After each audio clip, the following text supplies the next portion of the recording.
시청자 여러분 안녕하십니까? 오늘 SBS 주영진의 뉴스 브리핑은 쉽니다. 대신에 시청자 여러분과 함께 대한민국의 미래를 고민하고 토론해보는 시간을 가져보려고 합니다.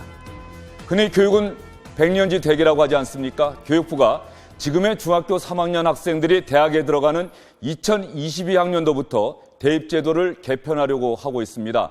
교육부는 그래서 공론화위원회를 구성해서 구체적인 대입제도 개편안을 마련하고 있습니다. 시청자 여러분과 함께 오늘 공론화위원회가 마련한 대입제도 개편안 과연 어떤 내용인지 여러분과 함께 고민하고 토론하고 판단해 보려고 하고 있습니다. 먼저 교육부의 공론화위원회 위원장을 맡고 계신 분의 인사말을 듣도록 하겠습니다. 공론화위원장님은 시청자 여러분이 다 잘 아시는 분입니다. 바로 부정청탁방지법의 제안자로 유명하신 분이시죠. 김영란 전 대법관입니다.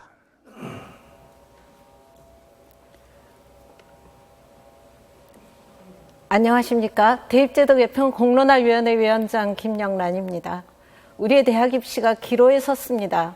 4차 산업혁명, 저출산으로 인한 학령 인구 감소는 우리 교육의 근본적 변화를 요구하고 있습니다. 입시 위주의 학력 경쟁으로 아이들은 공부하는 즐거움을 잃어가고 있습니다. 과도한 사교육비 부담으로 부모님들의 한숨도 깊습니다. 사교육비 차이로 인한 교육 격차, 그로 인한 교육의 공정성 저하 논란은 현재 우리 사회가 풀어야 할 중요한 과제입니다. 이러한 문제들을 조금이라도 나은 방향으로 해결하려면 우리의 대학 입시 어떤 방향으로 가야 할까요? 교육부는 지난 4월 국가교육회의에 대학 입시 제도 이송안을 보내면서 핵심 사항들에 대한 공론화 과정을 거쳐 그 결과를 제안해 줄 것을 요청했습니다. 이후 국가교육회의 대입제도 개편 특별위원회에서는 교육부 이송안 중 3가지 사항을 공론화 범위로 결정하였습니다. 공론화위원회는 이에 따라 공론화 절차를 공정하고 중립적으로 설계, 운영하기 위해 출범했습니다. 공론화란 말이 다소 어렵고 생소하게 들리시는 분들도 계실 겁니다. 공론화는 정부가 일방적으로 정책 결정을 하는 것이 아니라 일반 시민들의 다양한 의견을 충실히 수렴하고 시민들이 직접 정책 결정 과정에 참여해 합리적 해법을 찾아가는 수기 민주주의를 지향합니다. 공론화 의제에 대해 심사숙고하고 충분히 토론하는 수기 과정을 거쳐 내린 결정이란 점에서 일반 여론조사와는 다릅니다. 공론화위원회는 지난달 대학 입시에 대한 다양한 의견을 가진 35명의 이해관계자와 전문가들이 모여서 주어진 공론화 범위에 대한 열띤 토론을 한 끝에 대입제도 개편에 큰 방향성을 담은 4개 시나리오, 즉 공론화 의제를 확정했습니다. 오늘 SBS 토론회는 이 4개 의제를 대표하는 전문가분들이 국민 여러분께 의제가 무엇인지 소개하고 의제별 장단점이 무엇인지 집중 토론하기 위해 마련되었습니다. 국민 여러분과 전국 500여 명의 시민 참여단 여러분이 오늘 토론회를 끝까지 함께 해 주실 것으로 믿습니다. 국민 여러분께서 생각하시는 우리 교육의 바람직한 미래는 어떤 것입니까? 우리가 추구해야 할 교육의 가치는 무엇이 되어야 할까요? 오늘 토론을 보시면서 함께 고민해 주십시오.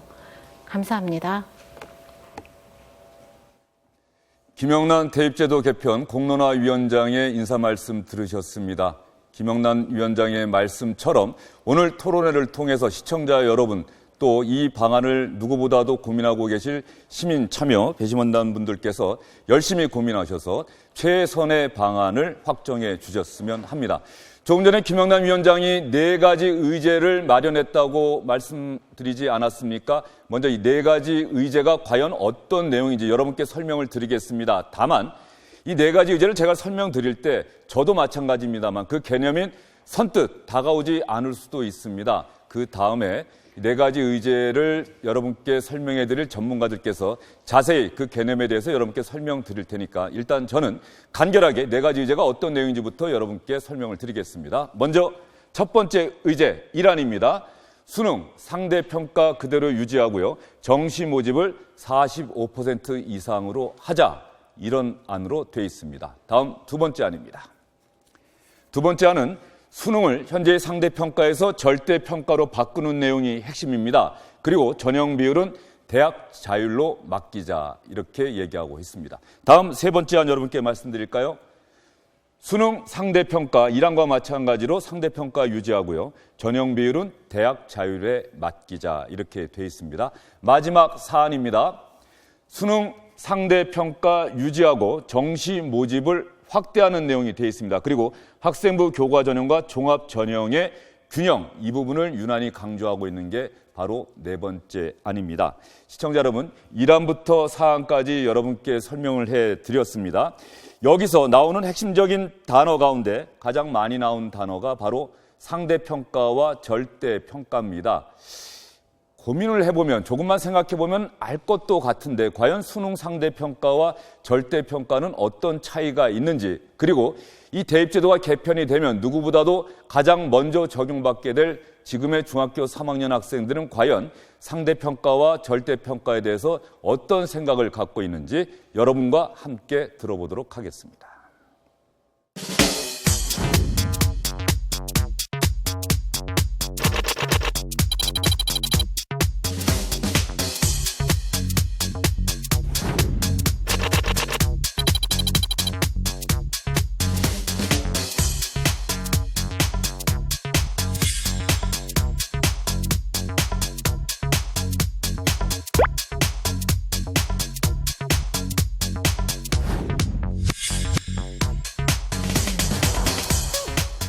상대평가를 진행하다 보면은 같이 지내는 학우들과 경쟁을 너무 치열하게 진행할 수 있기 때문에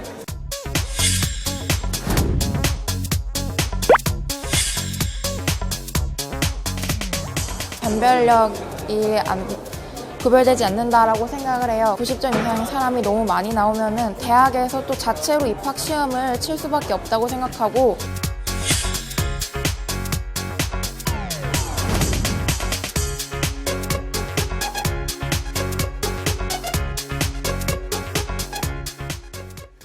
네, 상대평가와 절대평가, 지금의 중학교 3학년 학생들 어떤 생각 갖고 있는지 여러분 들어보셨습니다.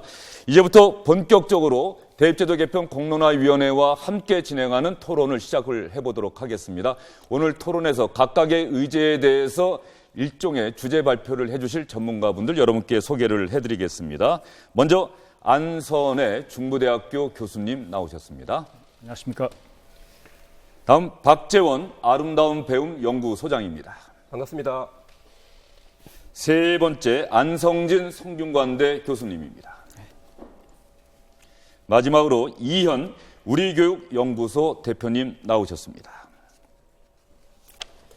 상대평가와 절대평가 대단히 중요한 부분이긴 합니다만 시청자 여러분께서 혹시 이해가 잘 되실지 모르겠습니다. 저도 상대평가와 절대평가하면 과연 어떻게 이해를 해야 되는지 일단 네 가지 의제 가운데 수능을 절대평가로 바꾸자라고 하는 것이 두 번째 안 아닙니까? 두 번째 의제에 대해서 누구보다도 많은 얘기를 해주실 분이 먼저 시청자 여러분께 말씀을 드리도록 하겠습니다. 이 상대평가와 절대평가의 토론 시간은 10분입니다. 이 10분 동안 상대평가와 절대평가에 대해서 여기에 나와 계신 전문가들께서 여러분께 열띤 토론을 해주시겠습니다. 한 분당 시간은 한 1분 정도로 좀 제한을 하도록 하겠습니다. 두 번 정도 말씀드릴 기회가 있을 테니까요. 먼저 절대평가로의 전환을 주장하고 계시는 박재원 아름다운 배움 연구소장님께서 시작을 해주시죠. 네, 시청자 여러분, 그 절대평가, 상대평가 개념은 이렇게 생각하시면 좋을 것 같아요. 예전에 수음이 안가라는 게 있지 않았습니까? 네. 네, 그게 일종의 절대평가의 전형적인 모습이고요. 현행 수능은 상대평가입니다. 표준 점수를 산출하는데요. 공식이 복잡해요. 내 성적이 중요한 것이 아니라 전체 평균과의 거리를 측정해야 됩니다. 따라서 내가 열심히 공부하더라도 결국 다른 학생의 성적에 따라서 내 성적이 달라지기 때문에 학생들은 끊임없이 긴장감을 가지고 마지막까지 성적 올리기에 급할 수밖에 없는데요. 그 우리나라 수능을 도입한 수능의 원조 창시자라고 하는 분이 계십니다. 박도순 전 교수님께서 얼마 전에 언론 인터뷰에서 이런 얘기를 했습니다. 대학 강의와 공부에 필요한 기본적 능력을 평가한다는 자격고사 성격의 수능 도입 취지가 왜곡돼서 사실상 학력고사처럼 전국 학생을 성적순으로 줄 세우기 도구로 전락했다. 그러면서 우리나라의 입시제도가 그동안 참 많이 손을 봤습니다만 아마 국민들이 체감하실 때 나아졌다라고 이렇게 느끼시는 분은 없는 것 같아요. 그 문제를 이렇게 지적합니다. 결국 입시제도를 손보는 것보다 더 중요한 것이 결국 경쟁의 문제인데 각각 고교와 중학교 교육을 자주유지하는 대학과 고교의 서열화 구조를 타파하는 것이 우선이다. 그러려면 전국 학생을 성적순으로 줄 세우는 국가 단위 시험이 없어야 한다. 따라서 수능 도입 시와 달리 대입 전형의 당락을 가르는 전형 자료로 활용되는 것도 경쟁 완화에 역행하는 거니까 차라리 폐지하는 게 낫다. 자기가 낳은 자식을 없애겠다 이런 이제 얘기를 좀 하셨습니다. 네. 저는 이제 학교 현장을 자주 가봅니다. 그 많은 교사들이 학교의 관심, 수업의 관심, 교사의 관심, 학생의 관심이 수능 성적에만 몰입해 있다 보니까 정상적인 교육이 어렵다 이런 이제 말씀들을 하시거든요. 그분들이 간절히 말씀하십니다. 학교 문제 많다. 하지만 정말 절대평가를 통해서 학생들의 관심을 조금 여유를 주면 그것을 진정한 교육으로 돌리고 싶다. 이런 말씀들을 하십니다. 네. 네, 박재원 소장님이 먼저 수능 시험을 절대평가로 바꿔야 하는 이유에 대해서 말씀을 해주셨습니다. 교육 현장의 요구가 무엇보다 크다. 아마 이 부분이 가장 핵심적인 내용인 것 같은데요. 이 부분에 대해서 나머지 세 분께서는 현재의 수능 상대평가를 유지하는 쪽에 의견을 주고 계신 것 같은데 어느 분이 먼저 말씀해 주시겠습니까? 안선혜 중부대 교수님께서 한번 조금 전 절대평가에 대한 반론 한번 명확하게 말씀 좀 해주시죠. 네. 상대평가가 이기적 경쟁을 심화시키죠. 상대평가가 긴장을 더 강화시키고 성적 올리게 치중하게 만듭니다. 그런데 여러분, 지금 현재 수능이 더 영향력이 큽니까? 내신이 영향력이 큽니까? 내신이 영향력이 훨씬 크죠. 당연히 내신 교과, 비교과, 그다음 각종 서류 경쟁, 여기서 온갖 이기적 경쟁이 난무합니다. 그래서 최근에 며칠 사이에 온갖 성적 부정이라든가 시험 부정 이런 사건도 터지는 것이고요. 그러니까 자, 수능은 선발 시험이기 때문에 이건 당연히 상대평가를 가는 게 맞지만 사실은 절대평가가 필요한 부분은 사실은 내신이다. 대부분의 국가가 내신 절대평가는 거의 대부분 하고 있다. 이런 말씀을 드리고요. 그 다음에 이제 수능의 창시자 이렇게 말씀하시는데 제도가 어느 한 분의 의사로 듭니까? 그것은 그분의 의견이죠. 제도라고 하는 것은 국가 정책 주체들이 모여서 방향을 잡는 겁니다. 원래 수능의 취지 자체가 그분이 말씀하신 대로 자격고사가 아닙니다. 수능을 자격고사로 쓴 적이 절대 없습니다. 수능은 대학의 학습에 필요한 고급 사고력을 통합적 사고로 측정하기 위해서 도입된 그런 제도고 그런 방향으로 고교 교육을 확실하게 도입된 제도죠. 그래서 사실상 수능이 그나마 지금 현재 모든 문제점을 완화할 수 있는 예를 들면 수능을 통해서 공정하고 객관적이고 투명한 전형이 가능한데 그러려고 한다면 수능은 절대평가가 되어버리면 난이도가 떨어져 버립니다. 그래서 상대평가 유지가 필요한 것이고요. 그 다음에 수능은 선택 과목이 있습니다. 선택 과목의 난이도가 다를 수가 있지 않습니까? 그런데 그 난이도는 미리 예측할 수 없어요. 그렇기 때문에 난이도 차이를 보정하기 위해서 우리가 표준점수제라고 하는 상대평가 제도를 도입한 것입니다. 그래서 실질적으로 바로 이제 수능 절대평가, 상대평가 그런 장점이 있고 또 하나 만약에 수능 절대평가가 도입된다고 한다면 수능이 무력화되고 그야말로 또 대학별 사실상 그 대학별 본고사에 준하는 그런 대학별 고사가 도입되겠죠? 그 사교육비도 증가할 것이고 그리고 또 하나가 동점자가 많으면 거의 유사한 대학은 거의 비슷한 학생들이 지원합니다. 그럼 결과적으로 대학의 면접이라든가 사실은 본고사의 면접 여기 결정될 텐데 그러면 사실상 대학의 합격 불합격을 누가 좌우하게 되느냐? 교수가 좌우하게 된다는 것이요. 만약 거기다 학생부를 도입하면 또 교사가 좌우하게 되고, 그러니까 학생의 영향력을 대폭 줄여버리고 이것을 교수가 적격적으로 합격 불합격을 결정하게 하는 이런 문제점이 있다. 그래서 학종의 문제점을 또다시 반복할 수 있다. 이렇게 말씀드립니다. 예, 안성의 중부대 교수님의 말씀이셨고요. 다음은 안성진 성균관대 교수님께서 한번 왜 수능 상대평가를 유지해야 하는지 절대평가로 바꾸는 것이 곤란한지 좀 간략하게 1분 안에 좀 정리해서 말씀해 주시면 좋겠습니다. 그러니까 절대평가의 취지에 대해서는 상당히 공감을 합니다. 학교에서 학생들이 학교에 충실하도록 하는 점은 있지만 현실적인 문제가 있는데요. 이제 그러니까 동일 등급대를 갖는 학생들이 너무 많이 발생을 하기 때문에 이 부분을 이제 처리해야 될 요소가 생깁니다. 그게 이제 추가적인 전형 요소라고 부르는 건데 교과를 도입할 수도 있고 아니면은 면접을 들어갈 수도 있고 아니면 대학별 고사를 볼 수도 있는데 이제 면접이라는 거에 대해서 이제 얘기를 많이 하시는데요.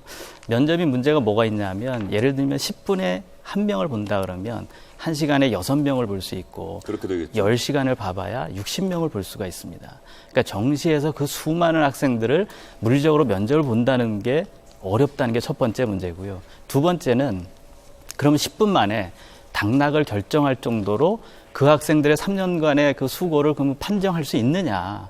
과연 10분 만에 당락을 면접으로 결정시킬 수 있느냐. 이런 문제가 있습니다. 또 한 가지 문제는 대학의 교육도 문제가 생기는데요. 이게 아마 절대평가로 가게 되면 이상 등급의 학생들이 굉장히 많아질 소지가 높습니다. 그러면은 상대적으로 3등급이 2등급, 2등급이 1등급으로 올리기가 쉽습니다. 그러면 대학에 들어간 학생들이 그 대학에서 자기 전공을 열심히 하고 자기가 그 상황에서 어떻게든 자기의 능력을 향상시킬 생각보다는 등급을 올려서 내가 원하는 대학으로 다시 가려고 하는, 선호하는 대학으로 이동하려고 하는 현상이 생기게 된다는 거죠. 지금도 일부 있습니다. 이제 그런 것들이 심화되게 되면 대학의 교육이 굉장히 문제가 생길 거다. 그래서 대학의 교육에도 문제가 생기고 실제 선발이 있어서도 여러 가지 문제가 생기는 절대평가 요소를 도입하기가 굉장히 어렵지 않겠느냐 이렇게 보는 겁니다. 예. 마지막으로 이현 우리교육연구소 대표님의 의견 한번 들어볼까요? 절대평가하고 상대평가 이제 개념을 얘기를 하면은요. 예. 절대평가라는 거는 주어진 교육 목표에 학습자가 얼마나 도달했는지의 성취 수준을 평가하는 겁니다. 그러니까 남하고 비교하지 않죠. 자신의 성취 수준을 보는 거죠. 상대평가는 학생이 얼마나 성취했냐를 가지고 남하고 비교해서 보여주는 점수입니다. 논의를 좀 명확하게 하기 위해서 개념을 이제 제가 먼저 얘기를 드렸는데요. 지금 논의되는 절대평가, 상대평가 문제는 이렇습니다. 수능에서 이미 영어가 이제 절대평가를 하고 있지 않습니까? 작년부터 절대평가를 했습니다. 한국사도 절대평가합니다. 그러면 영어가 이전에 상대평가 수능일 때하고 문제가 달라졌을까요? 평가 방식이 달라졌을까요? 출제 범위가 달라졌을까요? 똑같습니다. 과거에 상대평가 영어를 볼 때하고 지금 절대평가 영어하고 문제도 똑같고 평가 방식도 똑같고 문제 푸는 방식도 똑같습니다. 예. 지금 차이는 절대평가냐 상대평가냐라고 말하지만 핵심은요. 점수를 표기하는 방식의 차이인 겁니다. 절대평가를 지원하시는 분들은 원점수 100점까지 놓고서 90점 이상 되면은 1등급 하나만 주자는 거예요. 80점 이상이면 2등급 요것만 표시하자는 겁니다. 상대평가를 얘기하시는 분들은요. 100점의 원점수를 갖다가 표준 점수를 전환시키는데 그게 1점 단위로 전환됩니다. 그러니까 100점, 99점, 98점이 다 구별되지요. 예. 이 구별되는 점수로 표시하자고 주장을 하는 겁니다. 그러니까 평가 방식의 논의라기보다는 사실은 핵심은 점수의 표기 방식이 다른 거고 절대평가 방식대로 말하면은 9등급밖에 이제 안 나오지 않습니까? 과목당. 그러면 이제 6과목을 시험 보면 하나에 9등급 나오니까 6, 9, 54, 54등급으로 학생들이 분류가 되는 겁니다. 여기서 문제가 생기는 거죠. 아까 안 교수님 지적하신 것이 이 문제인데요. 54등급으로 분류가 되면 54만 명이 시험 보면 한 등급에 평균 10,000명이 들어가는 겁니다. 동점자가 10,000명이 돼버리면 서울대학교가 정시 수능에서 700명 뽑거든요. 10,000명이 5월 1등급이 왔어요. 수능 성적으로 뽑을 수가 없게 되는 겁니다. 그렇게 되면 이제 면접을 하든 논술을 봐야 된다 이런 걱정을 말씀하신 예. 거고 이렇게 또 덧붙여지게 되면 수능 성적으로 뽑을 수 없으니 수능 전형이 존재하려면 수능 성적으로 뽑을 수 있게 점수를 표기해줘라. 이게 상대평가를 주는 사람들의 핵심인 겁니다. 예. 알겠습니다. 원래 구상은 네 분에게 1분 정도씩 두 차례의 발언 기회를 상대평가와 절대평가 때 드리려고 했는데 시작부터 상당히 열띤 토론이 진행되다 보니까는 다들 시간을 좀 넘기셨습니다. 그래서 세 분이 상대평가를 얘기하셨기 때문에 외롭게 절대평가를 얘기하고 계신 우리 박재원 소장님께 한 번의 발언 기회를 더 드리도록 하겠습니다. 네. 1분 정도 안에 마무리 좀 해주십시오. 제가 지금 지난해 치러진 수능 국어 영역 시험 문제지를 지금 보고 있습니다. 1번부터 10번까지 문제인데요. 수업 시간에 발표한 내용, 독서 토의에 관한 내용, 메모에 관한 내용입니다. 이게 발표, 토론, 읽기에 관한, 쓰기에 관한 문제거든요. 이걸 객관식으로 평가하고 있습니다. 예, 안선희 교수님 말씀하신 것처럼 수능 문제의 질의 문제일 수 있는데요. 과연 우리 교육이 언제까지 그런 객관식 정답 맞추기의 그 한계에서 계속 머물러야 될 것인가라는 고민이 하나 있는 거고요. 두 번째 이제 변별력의 문제입니다. 상대평가보다 절대평가가 변별력이 엄청 불편하죠.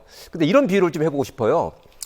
제가 주로 이제 여행을 패키지 관광 여행을 다녔습니다. 근데 별로 배우는 게 없는 거예요. 그래서 이번에는 배낭여행을 가려고 합니다. 불편하죠. 결국 불편함을 감수하지 않으면 우리 교육은 한 발짝도 더 나아갈 수 없다라는 그런 절박한 위기의식이 있는 거고요. 그랬을 적에 이제 추가로 면접이라든지 사교육 부담 이런 거에 대한 우려들을 말씀을 하셨어요. 자, 그 문제는 우리가 같이 노력해서 해결해야 될 과제다. 이런 말씀을 드리고 싶습니다. 네. 예, 수능 상대평가, 절대평가에 대해서 먼저 여러분께 설명을 드렸습니다. 네 분의 전문가가 각자 본인들께서 생각하시는 상대평가와 절대평가의 의미, 중요성에 대해서 여러분께 설명을 드렸습니다. 한 가지 더 고민해 볼 주제가 있습니다. 바로 수시 전형과 정시 전형. 과연 이런 전형 제도에 대해서 일단 정시 모집, 수시 모집 개념적으로는 이해가 되는데 과연 지금의 중학교 3학년 학생들은 이 수시 모집과 정시 모집, 이 전형 제도에 대해서 어떤 생각을 갖고 있을까요? 지금 중3 학생들의 의견이 중요한 것은 대입제도 개편이 지금의 중학교 3학년 학생들부터 적용되기 때문입니다.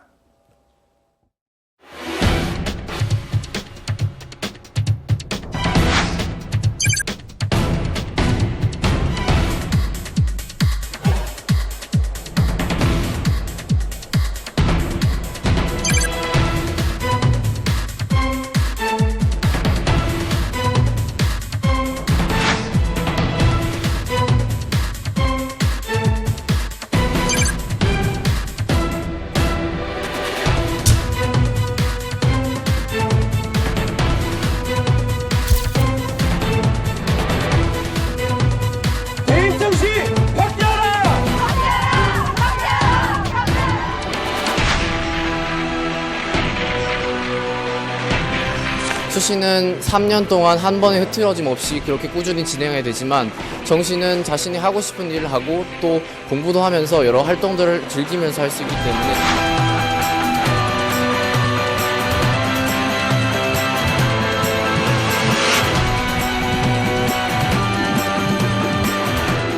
대학은 자신이 좋아하는 분야를 연구하기 위해서 가는 것이라고 생각하기 때문에 고등학생 시절부터 자신이 좋아하는 분야에 대해 알아보고 그것을 활동으로 표현해낸 게 수시에 대한 평가라고 생각하고요.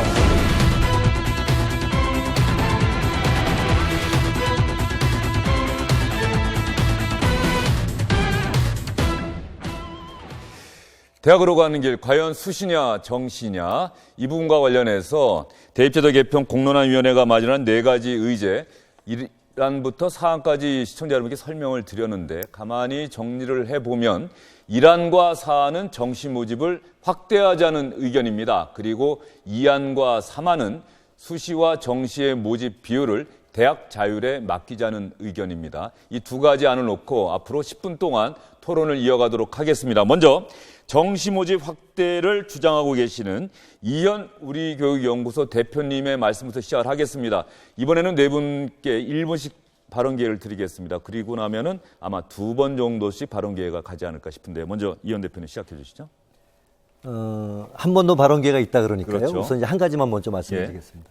수시라고 하는 건 수능 중심의 정시의 대학 입시를 갖다가 보완하려고 만들어진 제도입니다. 97학년도에 처음 생기는데 전체 모집 인원의 1.4%를 고로 선발했습니다.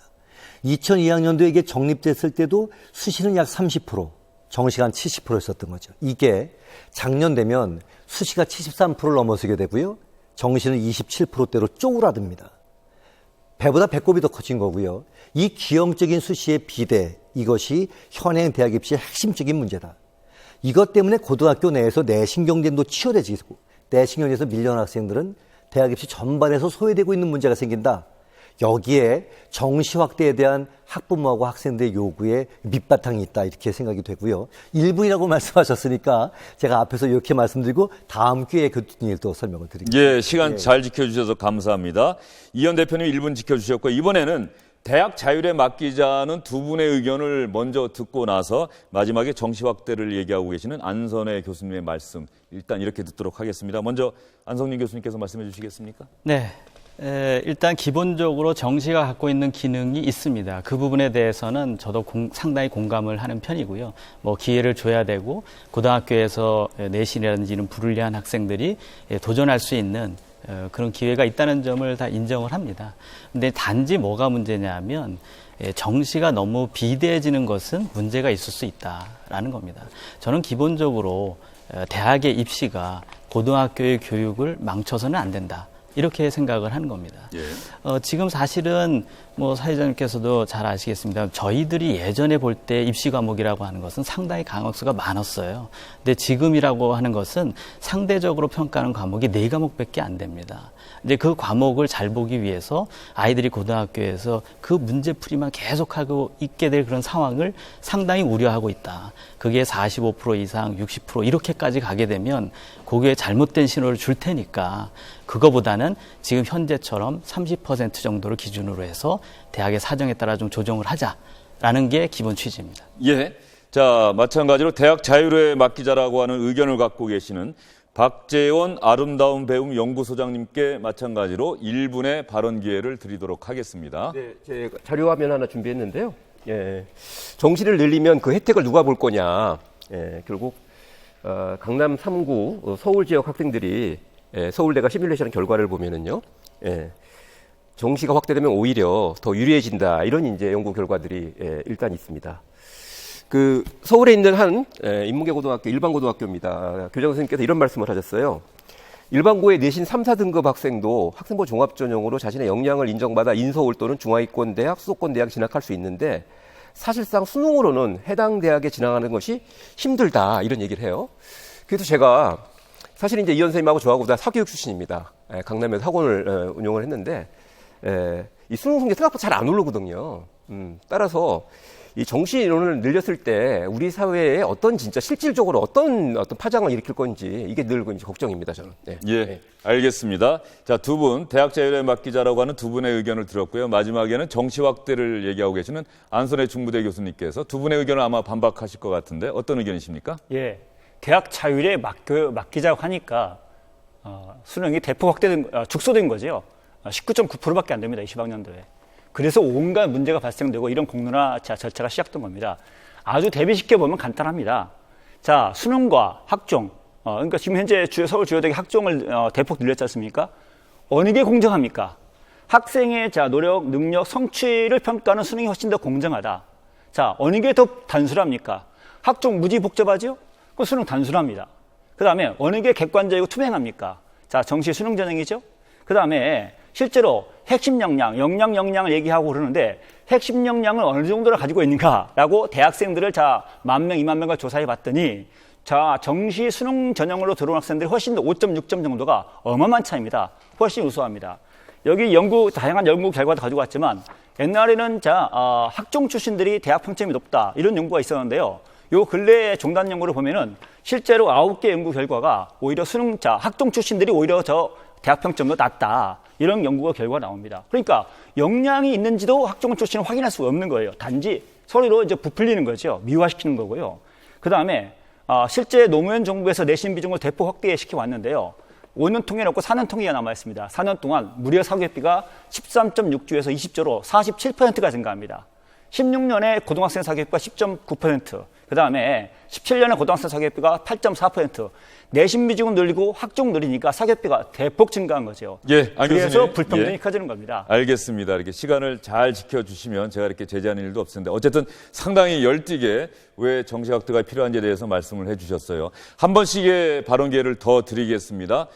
아까 정시 확대를 먼저 시작했으니까는 대학 자율에 맡기자는 의견부터 먼저 발언 기회를 드리도록 하겠습니다. 안성민 교수님. 예, 저도 파넬을 하나 준비를 했습니다. 이 파넬을 보시면은 이제 수시와 정시 비율이 나타나 있는데요. 2018학년도 입시에서 실제 데이터입니다. 이걸 보시게 되면은 사실은 이제 모집 정원하고 수시에서 정시로 이월되는 인원이 있습니다. 이 데이터를 보시게 되면 약 7% 정도가 수시에서 정시로 이월을 하고 있거든요. 실제 데이터도 보시면은 뽑는 인원이 35.2%에 해당이 됩니다. 그래서 액면 그대로 나타난 수치하고 이월돼서 선발되는 수치가 조금 다르다. 이런 점을 좀 이해를 하실 필요가 있겠다. 이런 생각을 듭니다. 예, 안성민 교수님 시간을 잘 지켜주시고 아주 간략하게 핵심만 말씀을 해주셨어요. 그러면 이번에는 정시 확대를 주장하신 두 분에게 또 차례로 발언 기회를 드리겠습니다. 이현 대표님. 아까 박 소장님 보여주신 도표에 대해서는 제가 나중에 논평을 좀 할 생각이고요. 기본적으로 저 이제 정시 확대에 더해서 정시 확대는 뭐 당위적인 요청이다 이렇게 생각을 하고요. 한 두 가지 강조하고 싶은데 첫 번째 아까 제가 말씀드리다 만 것이 수시가 이렇게 커지다 보니 수시 안에서 내신 성적이 차지하는 비중이 큰데 고등학교에 갈 때 내신 경쟁이 치열해진다 이런 말씀드렸습니다. 근데 고1 때 내신 성적을 잘 못 받게 되면 고2, 고3 때 내신 성적을 딱 끌어올리기 쉽지 않아요. 이 말은 고1 끝나고 나면 이 큰 비중을 차지하는 수시 체제에서 이미 대입 경쟁의 패배자가 되는 겁니다. 많은 아이들이 고2 때 철드는 경우도 있고요. 내신 성적은 안 좋지만 학력수는 뛰어난 친구가 있을 수도 있는데 이 친구들 모두 대입에 좁은 길로 몰아넣게 되는 결과를 가져오는 게 지금의 문제다. 하나만 제가 언급할 시간이 더 있다면요. 정시를 확대하는 것뿐만 아니라 아까 안 교수께서 말씀하셨는데 수시의 학생부 종합전형이 가지고 있는 불투명성에 대한 대책도 이번 개편에선 함께 제시가 돼야 된다 이렇게 생각을 합니다. 예, 알겠습니다. 그 부분에 대해서도 아마 본격적인 토론 시간에 또 말씀하실 기회가 있을 것 같고요. 안선혜 교수님 또 정시 확대 아니요 아까처럼 먼저 한 번 말씀하시고 두 반론을 듣고 나서 마지막에 또 1번과 같은 의견 여러분께 드리겠습니다. 안선혜 교수님 말씀해 주시죠. 여러분 이게 국민의 여론입니다. 실제로 이것은 사교육 걱정 없는 세상이라는 시민단체에서 조사를 했는데요. 국회의원과 함께 조사했는데 이 단체는 그동안 내신 비중을 올리자 그다음에 학생부 종합수 확대하자 그렇게 요구해온 단체입니다. 그 단체의 설문조사에서도 현행 학종 비중에 대한 국민 인식에 보면 완전 폐지가 14.6%, 그다음에 감축하자 36.2%. 자, 이 학생부 종합전형이 이게 너무 많다, 축소해야 된다. 이 주장이, 이 여론이 50%가 넘고 있습니다.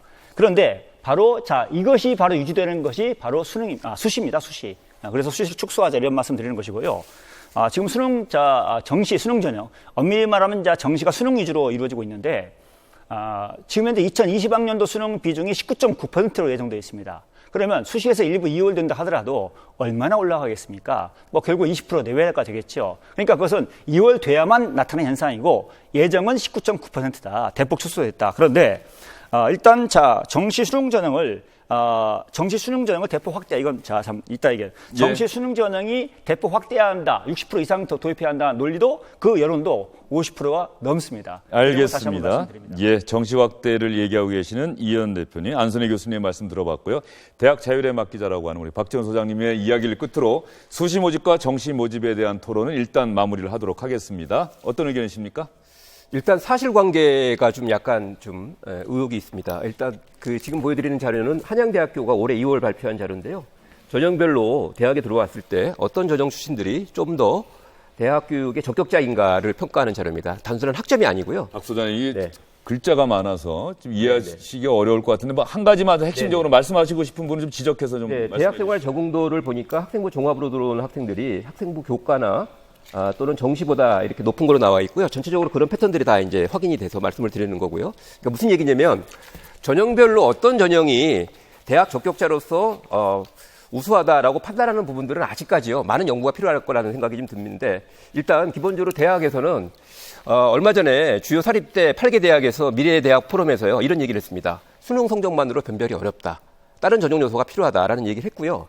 또 하나 이제 아까 이현 선생님이 말씀하신 거에 대해서 제가 자꾸 반박하는 것도 죄송한데 이게 경희대학교 학생부 종합전형에 빨간색이 불합격자입니다. 그리고 동그라미가 이제 합격자인데요. 쭉 표시를 하는 거예요. 이게 쭉 보시면 아시겠지만 경희대 의대는 정시로 가려면 제가 볼 때에는 거의 0.1% 안에 들어야 됩니다. 근데 그럼에도 불구하고요. 3등급 대에서 합격자들이 나오거든요. 그러니까 실제로 보면 학교 현장에서 그렇게 얘기를 합니다. 오히려 수능 성적을 올려서 1학년 때 부진을 2, 3학년 때 만회하는 것보다 현실에서는 학생부 종합전형을 통해서 만회하는 것이 훨씬 더 가능성이 높다라는 얘기도 있다라는 말씀을 드립니다. 네. 알겠습니다. 수능 정시 모집과 수시 모집 과연 어떤 비율로 모집하는 것이 과연 옳은 것인지 네 분의 의견 들어봤습니다. 시청자 여러분, 여기서 끝나는 게 아닙니다. 지금 저희가 말씀드렸던 상대평가, 절대평가, 수시 모집, 정시 모집의 비율, 앞으로 진행될 토론에 다시 한번 다 다뤄질 겁니다. 지금부터 대입제도 개편 공론화위원회가 마련한 특집 토론 본격적으로 시작을 해보도록 하겠습니다. 네 분이 나오셨는데요. 처음에 각 각각의 의제에 대해서 말씀드리지 않았습니까? 각각의 의제에 대해서 네 분이 한 사람당 2분 30초씩 시청자 여러분께 직접 설명드리는 시간을 갖도록 하겠습니다. 네 분 명확하게 기억을 해주시기 바랍니다. 주어진 시간은 2분 30초입니다. 2분 30초 안에 하시고 싶은 말씀을 가장 효율적으로 핵심만 시청자 여러분께 말씀해 주시기 바랍니다. 먼저 의제 1, 이란을 주장하고 계시는 중부대학교 안선혜 교수님부터 시작을 하겠습니다. 예, 시청자 여러분, 저는 수능을 45% 이상 확대해야 한다는 걸 주장하고 있습니다. 앞에서 특정 대학교가 학종 출신이 핵심 역량이 높다 이렇게 주장하셨습니다. 제가 이걸 요청했다가 너무나 표가 너무나 작아가지고 안 나온다고 얘기해서 이제 만들지 못했었는데요. 여기 보시면 수만 명을 가지고 대상으로 한 대학생 핵심 역량 평가 결과가 있습니다. 맨 위의 그래프가 다 정시 수능 출신입니다. 정시 수능 출신이 자유관리 역량, 대인관계 역량, 자원정보기술 활용 역량, 글로벌 역량, 의사소통 역량, 그다음 종합적 사고력이 다 우수합니다. 그러니까 특정 학교 한두 개가 아니라 여러 수십 개 대학의 대학생을 조사했더니 이런 결과가 나오더라. 이런 말씀을 드리는 것이고요. 그다음에 여기 내용을 보시면 지금 현재 이 학종의 문제점, 실태에 대해서 몇 가지를 말씀드리겠습니다. 학생부 전형을 대부분 서울의 주요 대학이 확대하고 있죠. 여기를 보신다고 한다면 서울대, 고려대, 연세대, 성균관대, 서강대, 한양대, 이화여대, 중앙대, 한국국가장학재단의 자료를 가지고 제가 분석을 했습니다. 이건 작년도 국정감사 자료를 가지고 분석한 겁니다. 신청을 했다가 9분이 10분이 최상류층으로 판정받은 학생과 아예 신청을 하지 않은 학생을 확인해 봤더니 이게 최상류층 비율입니다. 그랬더니 서울대가 2015학년 1학기에 77.9%, 그 다음에 2016년에는 75%, 이 8개 대학을 합했더니 9분이 10분이 최상류층으로 확인된 비율만도 72.5%입니다. 이것이 학종을 확대한 오늘날 결과다. 이렇게 말씀을 드립니다. 여러분, PT를 보시겠습니다. 화면 띄워주십시오. 지금 오늘날 대입제도가 어떤 문제점을 가지고 있느냐라고 하는 것을 여러분께 보여드리겠습니다. 첫 PT요. 문제점, PT1. 최근에 언론 보도를 제가 말씀을 드리도록 하겠습니다. 내용을 보십시오. 화면을 보십시오. 학생부 대신 써드립니다. 학원 강사 양심 고백, 머니투데이 성적추다 학생부 무단 수정교사 160명 적발, 2대12, 학원에서 670명 허위 추천서를 제출했다. 그 다음에 조선일보 부르는 게 갑, 대입 자소서까지 대필, 한겨레 20일 대학 가려고 거짓말쟁이가 됐어요. 제가 화면의 한계 때문에 말씀드리지 못한 그런 내용도 있습니다. 주간경향에서는 학생부는 날짜돈 서류다. 현직 교사의 양심 고백이 있습니다. 이러한 문제를 전면적으로 개선하기 위해서 학종을 줄이고 수시를 줄이고 수능 정시 전형을 확대하자라고 하는 것이 저희 가장 기본적인 논리와 주장입니다. 예, 2분 30초를 약간 3초 정도 넘기셨습니다. 어쨌든 간에 참 오늘 나오신 네 분이 준비하신 자료도 정말 많으시고 오늘 토론회를 얼마나 열심히 준비하셨는지 가장 가까이서 지켜보는 저는 충분히 확인할 수가 있었습니다. 다음 두 번째 의제를 주장하고 계시는 아름다운 배움 연구소장님, 박지원 소장님의 프리젠테이션 2분 반의 시간 주어집니다. 네. 의제 2의 핵심은 입시 불공정성 문제를 근본적으로 해결하자는 겁니다. 100만 원 이하 가정과 700만 원 이상 가정의 사교육비 차이가 무려 8배 이상 납니다. 안타깝지만 학교에서의 노력이 아니라 부모의 경제력과 정보력이 지배하는 입시 상황이 된 것이죠. 이런 문제가 수시와 정시, 학생부 종합과 교과의 비율을 조정한다고 해결될까요? 우리나라 학생들은 지금 사교육 무한 경쟁을 하고 있습니다. 사교육으로 인해 공부 시간은 세계 최고 수준인데요. 학습 효율은 매우 낮습니다. 대만 학생 5.85시간, 우리나라 학생 7.14시간. 그러나 시간당 점수는 138점 대 99점. 비유컨대 대만 학생이 1시간 공부해서 100점을 받는다면 우리나라 학생은 66점을 받는 꼴입니다. 왜 이런 문제가 생기는 걸까요? 저는 평가의 역기능에서 그 원인을 찾아야 해법이 나온다고 생각합니다. 점수는 오차가 있기 마련입니다.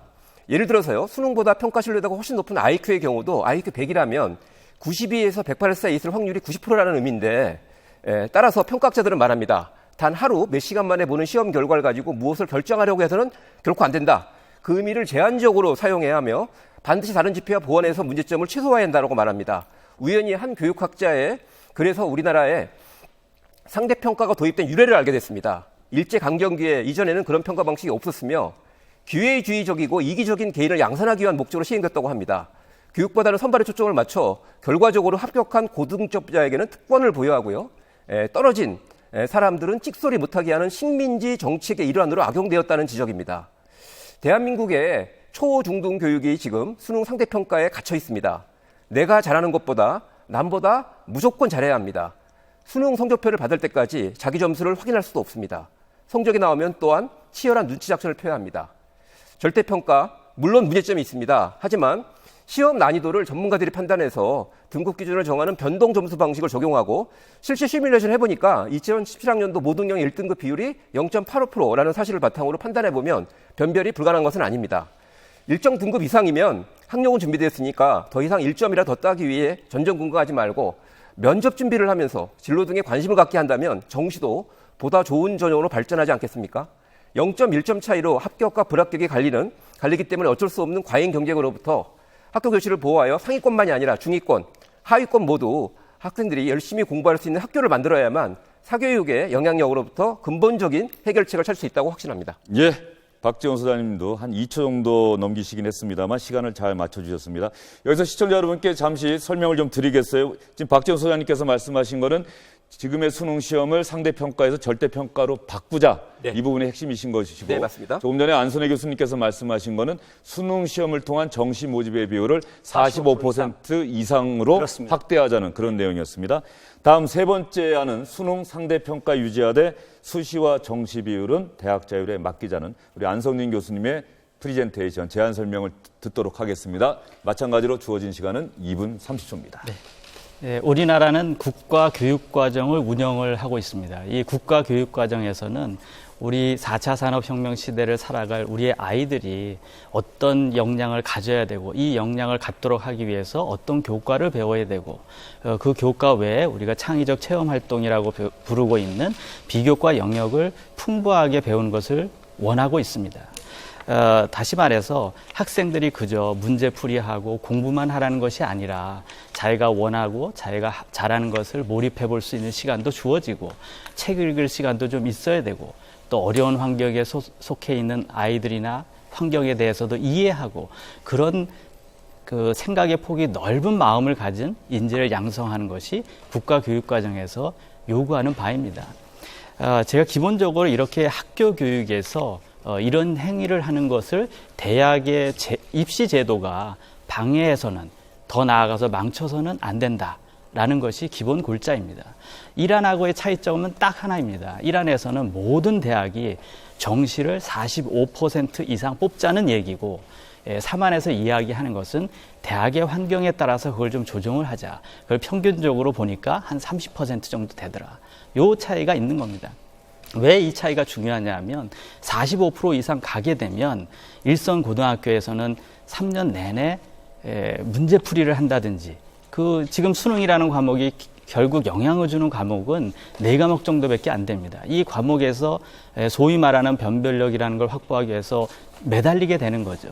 여러분이 원하는 고등학교가 여러분이 원하는 학교가 과연 이런 학교를 원하느냐 이런 것만 하고 있는 학교를 원하느냐 이게 초점인 겁니다. 그래서 30% 정도를 해보면 그런 시그널을 고등학교에 주지 않는다. 그러니까 이 정도로 하자라는 거고요. 2안하고 3안하고의 차이점은 2안은 현재 체제에서 절대평가를 하자라는 얘기고 저희는 절대평가가 여러 가지 문제점을 갖고 있기 때문에 기존 방식대로 하는 것이 더 낫지 않겠느냐 이런 얘기고요. 4안과 3안 간의 차이점은 4안에서는 교과 영역을 확대하자는 건데 교과 영역을 확대하게 되면은 결국에는 동급생이 경쟁자가 되는 겁니다. 그 아이들과 무슨 토론을 하고 무슨 협력을 할 수 있겠습니까?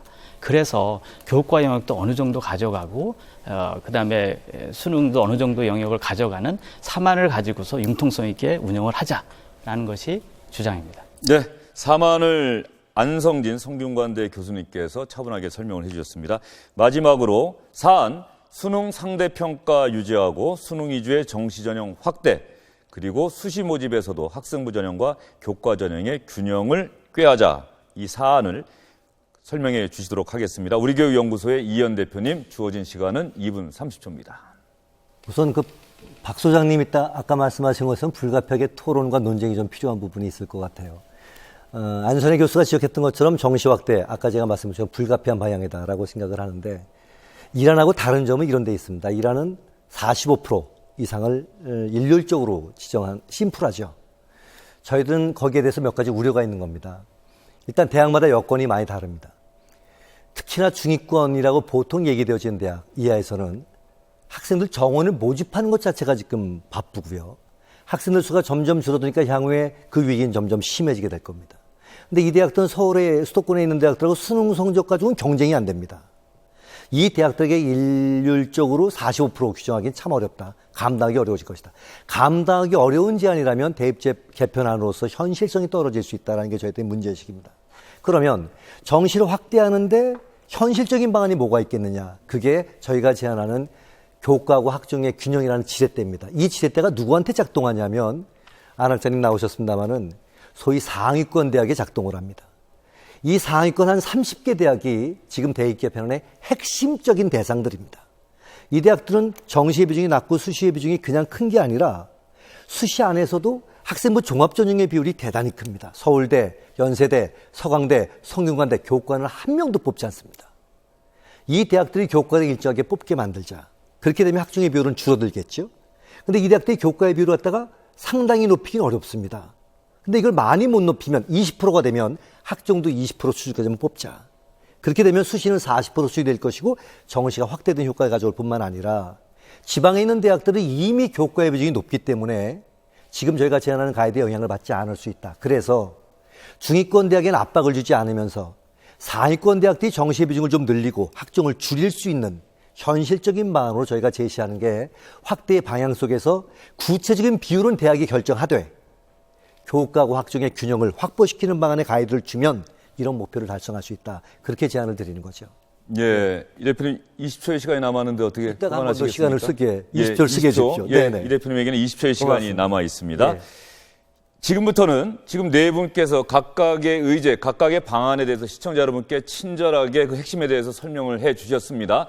그런데 나머지 세 분, 한 분이 말씀하셨으면 나머지 세 분은 다른 의견을 얘기하지 않았습니까? 그래서 주도권 토론 시간을 마련했습니다. 주도권 토론이란 한 분이 10분의 시간 동안 본인이 주도권을 행사해서 토론을 진행하는 겁니다. 저는 이 토론에서 빠지게 되는 것이죠. 한 분이 10분 동안 진행을 하시되 모든 것은 자율의사에 맡기도록 하겠습니다. 10분을 전부 다 혼자 말씀하셔도 되고 다른 분에게 질문을 하고 답변을 들은 다음에 그 답변에 대해서 다시 반론을 하는 이런 형태로 진행을 하셔도 좋겠습니다. 10분 시작이 되면은 그때부터 타이머가 돌아가고요. 남은 시간이 30초가 되면은 화면으로 고지가 됩니다. 그리고 시간이 지나면 자동으로 마이크가 꺼지기 때문에 시간을 엄수해 주시기를 다시 한번 부탁을 드리도록 하겠습니다. 이번에도 의제 1, 이란을 주장하고 계시는 중부대학교 안선혜 교수님부터 시작을 해보도록 하겠습니다. 안선혜 교수님, 지금부터 10분의 시간을 드리겠습니다. CG 3을 띄워주십시오. 이란의 주장, 핵심 주장이 무엇인가 이런 부분을 정확히 명확히 하고 나서 말씀드리도록 하겠습니다. 이란은 수능 정시 전형을 45% 이상 확대하자. 다른 방안과의 차이는 다른 안은 전부 다 자율에 맡기거나 자율에 맡기면 조금 증가할 것이다. 이렇게 말씀하고 있습니다. 예를 들면 자, 4안 같은 경우는 결과적으로 증가할 것이다. 2안 같은 경우는 자율에 맡기더라도 3안 같은 경우 자율에 맡기더라도 30%는 될 것이다. 2안 같은 경우는 수능 정시 전형의 약화, 무력화를 주장합니다. 그런데 자, 우리 같은 경우는 자, 45% 이상이라고 확대한다는 명확한 방침, 라인을 가이드 라인을 제시하고 있습니다. 이것이 오늘날 공론화의 가장 핵심 쟁점이다. 이렇게 말씀드리고요. 자, 이 변별력을 위해서 수능 상대평가가 필요하다. 이런 말씀을 드리고, 그 다음에 학종을 하더라도 정확하게 최소한의 공정성 유지를 위해서 수능 최저학력 기준이 유지되어야 할 필요가 있다. 이런 말씀을 드리는 것입니다. 그리고 자, 그렇게만 하면 끝나느냐? 아니다. 수능 전형을 좀 개선하자. 고급 사고력 위주로, 핵심 역량 위주로 수능 전형을 좀 더 지금까지 해왔지만 그렇게 잘 개선하자 하는 얘기고, 그 다음에 또 하나가 내신을 가장 아까 상대평가 문제가 있다고 했어요. 그런데 그 외국에 다 하는 얘기들은 전부 다 내신자 상대평가의 문제점을 얘기하는 겁니다. 그래서 내신평가가 절대평가가 돼야 한다. 이런 말씀을 드리는 것입니다. 앞에 화면을 잠깐 보아주시기 바랍니다.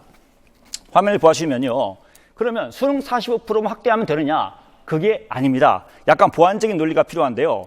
지금 현재 가장 문제가 많은 게 학생부 종합전형입니다. 우리는 학생부 종합전형을 대폭 축소할 것을 주장하고 있습니다. 수시 학생부 종합전형을 사회적 약자를 위한 학생부 종합전형 약자를 위한 전형일 때는 긍정적으로 작동합니다. 하지만 일반 학종은 대부분 다 상류층을 뽑고 있다. 이런 말씀 드리는 것이고요. 그 다음에 수시 중에서 학생부 교과전형은 지역균형 선발이라는 가치가 있습니다. 그 학생부 교과전형도 35 내지 40%는 할 수 있지 않겠는가라고 해서 자 앞으로 방향에 대한 전반적인 방향을 구체적으로 제시를 하고 있다. 이런 말씀을 드리고 있습니다. 그러면 왜 학종이 문제냐? 지금은 사실은 가장 중요한 쟁점은 수능 정시형을 늘리느냐 줄이느냐 이것도 있지만 동시에 나타난 쟁점이 바로 뭐냐라고 한다면 학생부 종합전형이 왜 문제가 있어서 어떻게 개선해야 되고 이걸 줄이느냐 늘리느냐 이것도 가장 중요한 쟁점입니다. 여러분 학생부 종합전형에 대한 국민 인식을 보아주십시오. 이것은 한국 리서치에서 국회의원이었던 송기석 의원이 의뢰해서 조사한 내용입니다. 전국 성인 1000명이 넘는 인원을 대상으로 조사한 것입니다. 학종은 부모, 학교, 담임, 입학사정관에 따라서 결과가 달라지는 전형이다. 그렇다가 74.8%입니다. 그래서 운에 의해 좌우되고 그래서 학생 자신의 노력, 능력, 업적에 따라 좌우되는 것이 아니라 그래서 불공정하다 비판을 받는 겁니다. 학종은 기준과 이유를 정확히 알 수 없는 전형이다. 그렇다가 76.6%입니다. 그래서 우리는 학종을 깜깜이 전형이다 라고 비판하는 겁니다. 학종이 아까 학교와 그다음 교사, 부모에게 좌우된다고 했죠. 그래서 학종은 상류계층에게 더 유리한 전형이다. 그렇다가 75.1%입니다. 우리나라 국민이 이렇게 인식하고 있습니다. 그러면 인식만 그렇게 나올까요? 아닙니다. 제가 이것도 요청했지만 너무 글자가 많아가지고 이걸로 만들지 못했지만 그냥 증거 자료가 있다는 것만 말씀드립니다. 여기 보시면 학생부 종합전형 중에서 국가장학금 수혜자 기초생활수급자부터 그다음 상류층 8분위까지 이 비율이 학생부 종합전형은 45.3%다. 그런데 수능은 35.2%밖에 안 된다. 그러니까 오히려 수능이 더 금수의 전형이 아니냐, 오히려 학종이 더 유리하다 이렇게 얘기하고 있습니다. 그런데 보십시오. 기본적으로 고른교 입학 전형이라고 하는 것이 있습니다. 대기업의 보도 자료입니다. 그것이 전체의 약 한 11%입니다. 학생 수에. 그런데 이 고른교 입학 전형은 대부분 다 학종으로 선발합니다. 그런데 이 학종으로 뽑힌 인원 중을 보니까 이 전체 인원의 국가장학금 수혜자가 이게 전체 인원의 몇 퍼센트밖에 안 되느냐? 10.06%밖에 안 됩니다. 그렇다고 한다면 이 숫자는 전체의 사실상 얼마냐? 이게 10.06%라고 한다면 고른교 입학 전형의 비율에도 못 미치고 있습니다. 여기서 이 학종으로 뽑는 인원이 22%인데요. 그 중에서 10.6%만 겨우 기초생활 수급자부터 8분위까지 중산층 서민입니다. 그럼 나머지 11%, 고른교 입학 전형이 아닌 나머지 일반 전형에서는 거의 수혜자, 국가장학금 수혜자를 뽑지 않았다는 얘기가 되고 대부분 다 비수혜자다. 이런 결과가 나오는 겁니다. 그래서 아까 말씀이 나왔던 바와 같이 주요 대학의 우리나라 서울의 8개 대학의 최상류층 9분위 10분위 비율이 72.5%라는 결론이 나오는 것입니다. 이것이 우리 교육의 현 주소고 이것이 바로 수시 확대와 그 다음에 학종 증가의 결론적 말이다. 여러분, 핵심 역량이 중요하고 전공 적합성이 중요하고 인성이 중요하고 그 다음에 잠재력이 중요하다 이렇게 말하고 있습니다. 학종을 주장하는 측에서 아니면 자율적으로 대입제도를 만들어 달라 이렇게 주장하는 쪽에서는요. 그런데 여러분 생각해 보십시오. 전공적 합성이 뛰어나고 인성이 뛰어나고 그 다음에 잠재력이 뛰어나고 발전 가능성이 뛰어난 사람이 대부분 다 부자들밖에 없습니까? 말이 안 되지 않습니까? 그런데 결과적으로 말과 달리 결과적으로 뽑힌 사람이 대부분 다 부자들이다. 만약에 이렇게 대입제도가 유지된다고 한다면 우리 대학 교육은 우리 사회의 불평등을 대폭 강화하는 핵심 기제가 될 것이다. 이렇게 말씀을 드립니다. 여러분 이 안의 핵심은 수능을 절대평가하고 수능을 약화시키다. 학생부 위주 전형을 강조하자. 이렇게 얘기하고 있습니다. 그러나 아까 말씀드린 바와 같이 핵심 역량을 확인해도 그렇고 대학생의 학점을 분석한 연구에서도 9개의 논문이 오히려 학종 출신이 가장 낫다. 이렇게 나오고 있습니다. 결국은 그 논리가 다 깨지는 것입니다. 역량도 증가도 확인이 안 되고 대학 학점 평점도 낮습니다. 아까도 말씀드렸지만 사교육비도 내신 비중을 올리면서 노무현 정부에서 47%가 증가하고 그 다음에 2016년, 2017년 10.9%, 8.4%가 증가했습니다. 그럼 이 상태에서 수능을 무력화시키고 내신 비중을 학종을 올린다고 한다면 더욱더 사교육은 증가할 수밖에 없습니다.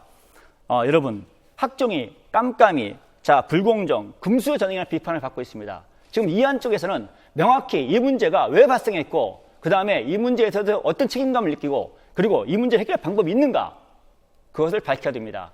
그러나 실제로 이번에 학생부 개선 과정을 본다고 한다면 그런 문제점이 소론문만 빠지고 나머지는 그대로 갖고 있습니다. 학교에 어느 학교를 가느냐, 어느 선생님을 만나느냐, 그 다음에 내 부모가 누구냐에 따라서 결과가 달라진다고 한다면 공정하지 않고 그 다음에 단순하지도 않고 객관적이지도 않고 투명하지도 않습니다. 자, 이런 문제에 대해서 여러분께서 정확히 인식해 주셨으면 하는 부탁을 드리고요. 그 다음에 3안 쪽에는 질문을 드리고자 한다면 실질적으로 자율에 맡기자고 합니다. 그런데 자율에 맡겼더니 이런 온갖 부작용이 등장해서 그래서 이 공론화가 시작됐지 않습니까? 그런데 자율에 맡기자는 얘기는 다시 원래대로 돌아가자. 자, 이런 얘기입니다. 그러면 이 문제가 어떻게 개선될 것인지 명확하지 않습니다. 여러분, 이란은요, 자, 공정성과 투명성, 객관성을 강조합니다. 그 다음 학생부 교과 전형의 일정한 비율을 유지를 통해서 지역 균형 선발이라는 가치를 지향합니다. 그 다음에 학생부 종합 전형을 일반 학종은 거의 대폭 축소하고 사회적 약자를 위한 학종으로 중심적으로 운영해달라. 그래서 불평등을 완화하자. 이런 가치를 지향하고 있습니다. 더 나아가 수능이라는 객관적 평가를 통해서 미래 핵심 역량을 가진 학생을 뽑고 선발하고 그리고 그 학교에서 그러한 교육이 유지되기를 바라고 더 나아가서 그 수능의 보완을 통해서 논서술형 문제도 부분적으로 함께 포함시킬 수 있습니다. 오늘날 수능이 4과목밖에 안 된다고 했죠. 그것은 이명박 박근혜 정부가 수능을 약화시키기 위해서 대폭 수능 과목을 축소시켜 놓은 결과입니다. 수능을 멍텅구리 전형으로 만들려는 그런 의도가 들어가 있습니다. 여러분, 오늘날 수능 전형이 더 확대되어야 한다고 한다면 수능 교과목은 부분적으로 확대될 필요가 있습니다. 그래서 여러 개 과목을 자기의 적성과 진로에 맞게 응시할 수 있고 대학이 그걸 반영할 수 있어야만 수능 전형에서도 전공 맞춤형 전형이 선발이 가능하다. 좀 더 타당한 선발이 가능하다. 이런 말씀을 드리고자 합니다.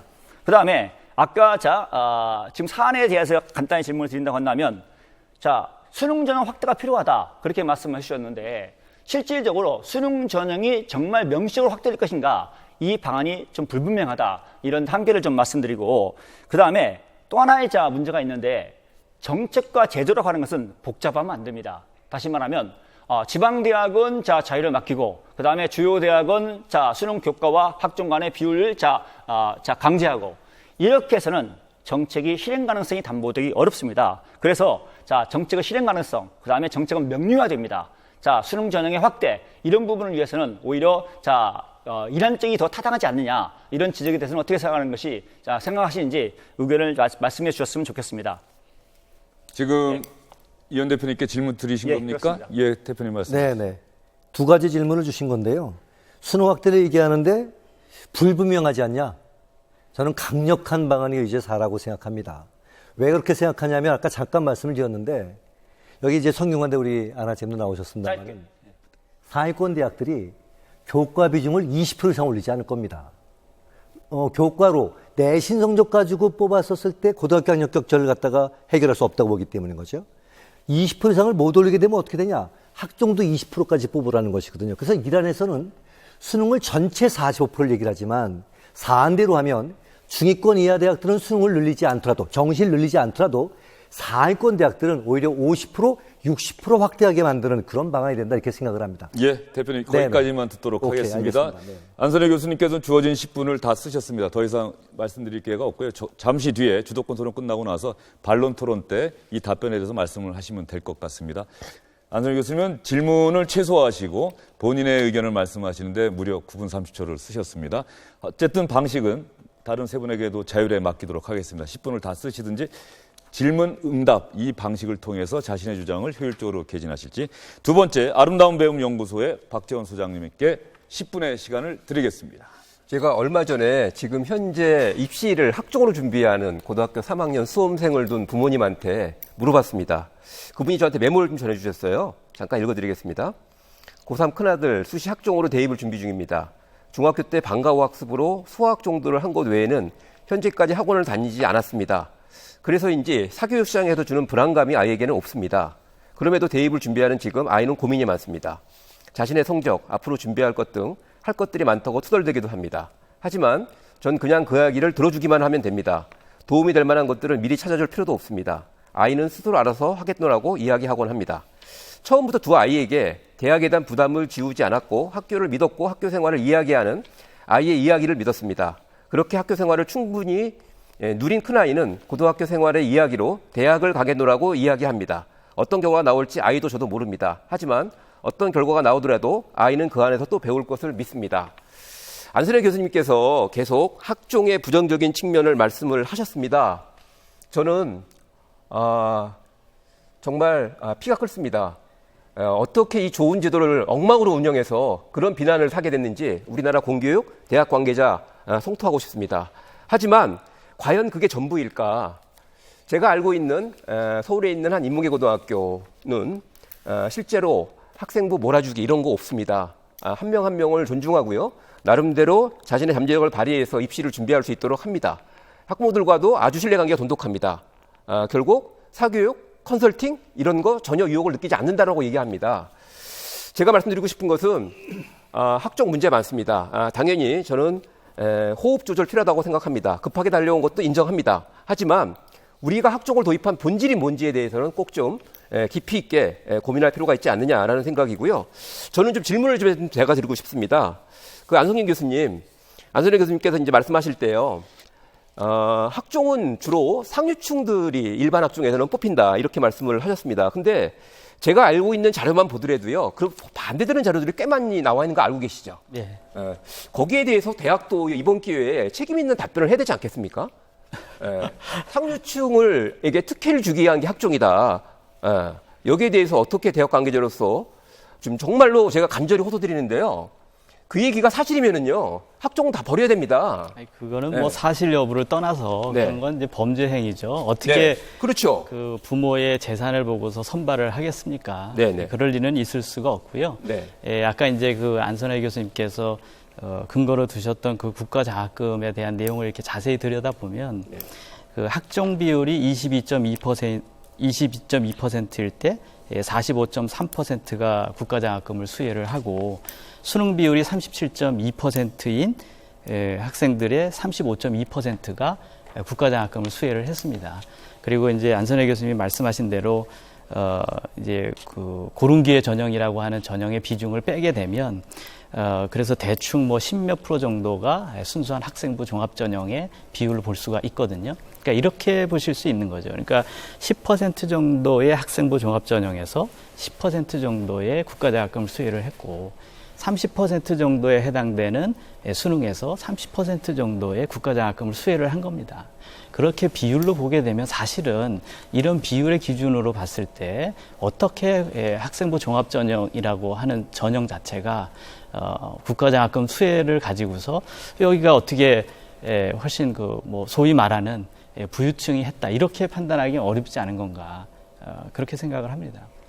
그래서 말씀하신 대로 이제 부유한 학생들이 이 그 학생부 종합 전형에 유리하고 그렇게 할 수가 없다는 거죠. 대학에서는 그런 전형 자료가 들어오지도 않고요. 기본적으로 학생부와 그다음에 자기소개서, 그다음에 교사의 추천서 이런 걸 기반으로 하는 거지. 저희가 학생을 선발할 때 어디에서 그런 부유층이라는 것을 기준으로 하겠습니까? 그리고 국가 장학금의 통계도 자세히 들여다보면 그런 뜻이 아니라는 점을 좀 말씀드리고 싶습니다. 네, 제가 확인한 자료에 의하면은요, 제목은 서울시 고교생의 대학 입학 전형 영향 요인 분석이라는 연구 논문이 있는데 여기서는 이제 교육특구라고 얘기하는 강남 3구 있지 않습니까? 강남 서초 송파 그리고 양천구 그 학원가가 밀집되어 있는 그 학생들이 실질적으로 교육특구 학생들이 다른 지역 학생들에 비해서 학생부 종합전형으로 대학에 진학할 가능성이 떨어진다라는 연구 결과가 있어요. 그러니까 안선혜 교수님 주장하고는 이제 상반된 결과들이 꽤 있습니다. 저는 여기서 학종이 누구에게 유리하다 또는 정시가 누구에게 유리하다 이런 얘기를 하려고 하는 것이 아니고요. 사실상 매우 중요한 공론화 과정에서 자신의 주장을 펼칠 때 사용하는 근거는 좀 더 학문적으로 엄밀할 필요가 있지 않느냐라는 말씀을 드리고 싶고요. 그래서 제가 이제 하나 좀, 이건 죄송합니다. 안 교수님. 안 교수님이 계속 말씀하시는 K-세사 역량평가 있지 않습니까? 거기 보면 입학학생의 핵심 역량 진단 검사가요. 평균 55.18인데 수시 학생부 종합 정시는요. 근데 수시 학생부 종합 같은 경우는 49.34밖에 안 나와요. 그래서 매우 낮은 거죠. 이 부분도 제가 좀 의심이에요. 그러면 이제 중요한 게 과연 대학들은 바보 멍텅구리들인가? 예, 학종으로 선발하면 사회적 비난을 받을 게 뻔하고 또 대학에서 학점도 낮은데 왜 학생부 종합전형을 그렇게 급하게 늘렸을까? 이런 이제 의구심을 갖는 건 너무나 합리적이지 않겠습니까? 근데요, 이 논문에 대해서요, 강력한 이의 제기들이 있습니다. 왜냐하면 그 K-세사 논문에 보면은요, 이런 게 나오는데 제가 한번 안 교수님 좀 한번 보여드리겠습니다. 핵심 역량의 모든 항목에서요, 일반고 출신들이 과학고 출신보다 우수한 거로 나옵니다. 무려 자기관리 역량에서 일반고가 51.66인데요, 과학고는 42.02밖에 안 나와요. 그리고 또 한 가지요. 계열별로 보면 자원정보기술 활용 능력을 평가를 했는데요. 거기서 교육계열에 다니는 학생이 53.73이 나왔습니다. 근데요, 놀랍게도요, 자원정보기술이면 이제 공학이나 자연계 쪽이 강하지 않겠습니까? 근데 거기는 오히려 47점 또는 48점밖에 안 나와요. 그래서 이 논문은 표본 집단을 이제 선정할 때 매우 심각한 문제가 있다라는 그런 이제 반박 보도도 있습니다. 제가 이런 말씀을 드리는 게 정말 송구스럽습니다. 결국 책임 있는 어떤 공론화 자리에 나와서 서로가 확인할 수 있는 객관적 팩트가 다른 걸 가지고 지금 자기 주장을 하는 것이 너무 안타까울 따름인데요. 일단은 저는 다시 안 교수님한테 다시 한번 여쭤볼 수밖에 없어요. 지금 안선영 교수님 말씀하신 것처럼 학종이 결국 특권층에게 유리하고요. 그 다음에 그렇게 뽑아놨더니 대학에서 학점도 낮아. 근데 대학은 학종 선발 인원을 급격하게 늘렸어. 도대체 대한민국 대학은 어떻게 입시 전형을 설계하는 걸까요? 죄송한데 다시 한번 좀 제가 국민들이 정말 궁금해하실 것 같아서 여쭤봅니다. 저한테 질문하실 겁니까? 아니요. 질문의 요지를 정확하게 말씀을 한번 다시 네. 해주세요. 지금 안선혜 교수님 얘기를 요약하면은요, 학종은 특권층에게 유리하고요. 그리고 그렇게 뽑은 학생이 대학에서도 제대로 공부를 못해요. 수능 학생, 정시 선발 학생들보다 학점이 낮은 걸로 이렇게 말씀을 하셨잖아요. 그러면 제가 이제 모든 국민들이 의심이 들지 않겠습니까? 근데 뭐 이현 이제 선생님 말씀하신 것처럼 상위권 대학이 급하게 학종 선발 인원을 늘렸단 말이에요. 그럼 도대체 그 이유가 뭘까? 그거를 좀 우리는 납득해야 되지 않겠습니까? 예, 우선 사실 저는 학점 가지고 얘기하는 거에 대해서 네. 상당히 부정적으로 생각을 합니다. 근데 네네. 자꾸 이제 데이터를 제가 이건 사실 마음에 드는 데이터는 아닙니다만 네네. 보여드리겠습니다. 우선 이 데이터는 2015년, 2016학년도 고교 정상화 기여대학 지원 사업에 참여하는 수도권 대학이 26개교, 비수도권 대학이 28개교, 총 54개교가 참여해서 나온 데이터입니다. 예, 보시면 알겠지만 성적 차이가 미미하긴 하지만 그렇죠. 학생부 종합 전형이 성적이 더 높다 이런 식으로 나오는데요. 저는 사실은 대학에서 이 고등학교 때처럼 무슨 공부를 이렇게 막 잘해가지고 그게 성적이 많이 올라가고 이렇게 보는 것이 아니고요. 대학에서도 보게 되면 이 학업 능력이라고 하는 것 자체만 가지고서 아이들이 전문의로 커가는 것이 아니라 내가 왜 이 공부를 해야 되고 그다음에 내가 이 전공을 했을 때 어느 정도의 사회적으로 기여를 할 수 있는 거고 사회적 약자편에서 내가 어떻게 해야 되는 거고 이런 마음을 갖고 있는 아이들이 전문인이 되었을 때 정말 국가를 위해서 기여를 하고 사회를 위해서 공헌하는 겁니다. 이제 그런 전형을 위해서 학생부 종합 전형이라는 것을 교육과정에 타당하다라고 보고 있는 거고요. 대학도 사실 고등학교 교육과정 굉장히 중요합니다. 왜냐하면 그 교육과정을 배운 이상에서 대학에서 교육을 해야 되는 교육기관이기 때문에 굉장히 그 자체가 중요하거든요. 근데 이제 아쉽게도 학생부 종합전형이 갖고 있는 단점이 있습니다. 여러 수능에 대해서 얘기하시는 것처럼 기회에 대한 문제라든지 여러 문제가 있기 때문에 그거는 수능으로 가능한데 지금 정도의 퍼센트면 괜찮을 것 같다라는 이야기입니다. 네. 박지원 소장님이 안성진 교수님께만 2번의 질문을 하셨습니다. 또 안성진 교수님 대답하는 동안 또 차분하게 다 기다려 주셨고요. 아마도 마지막에 반론 토론 시간에 또 그 부분에 대한 답변을 하시리라 짐작이 됩니다.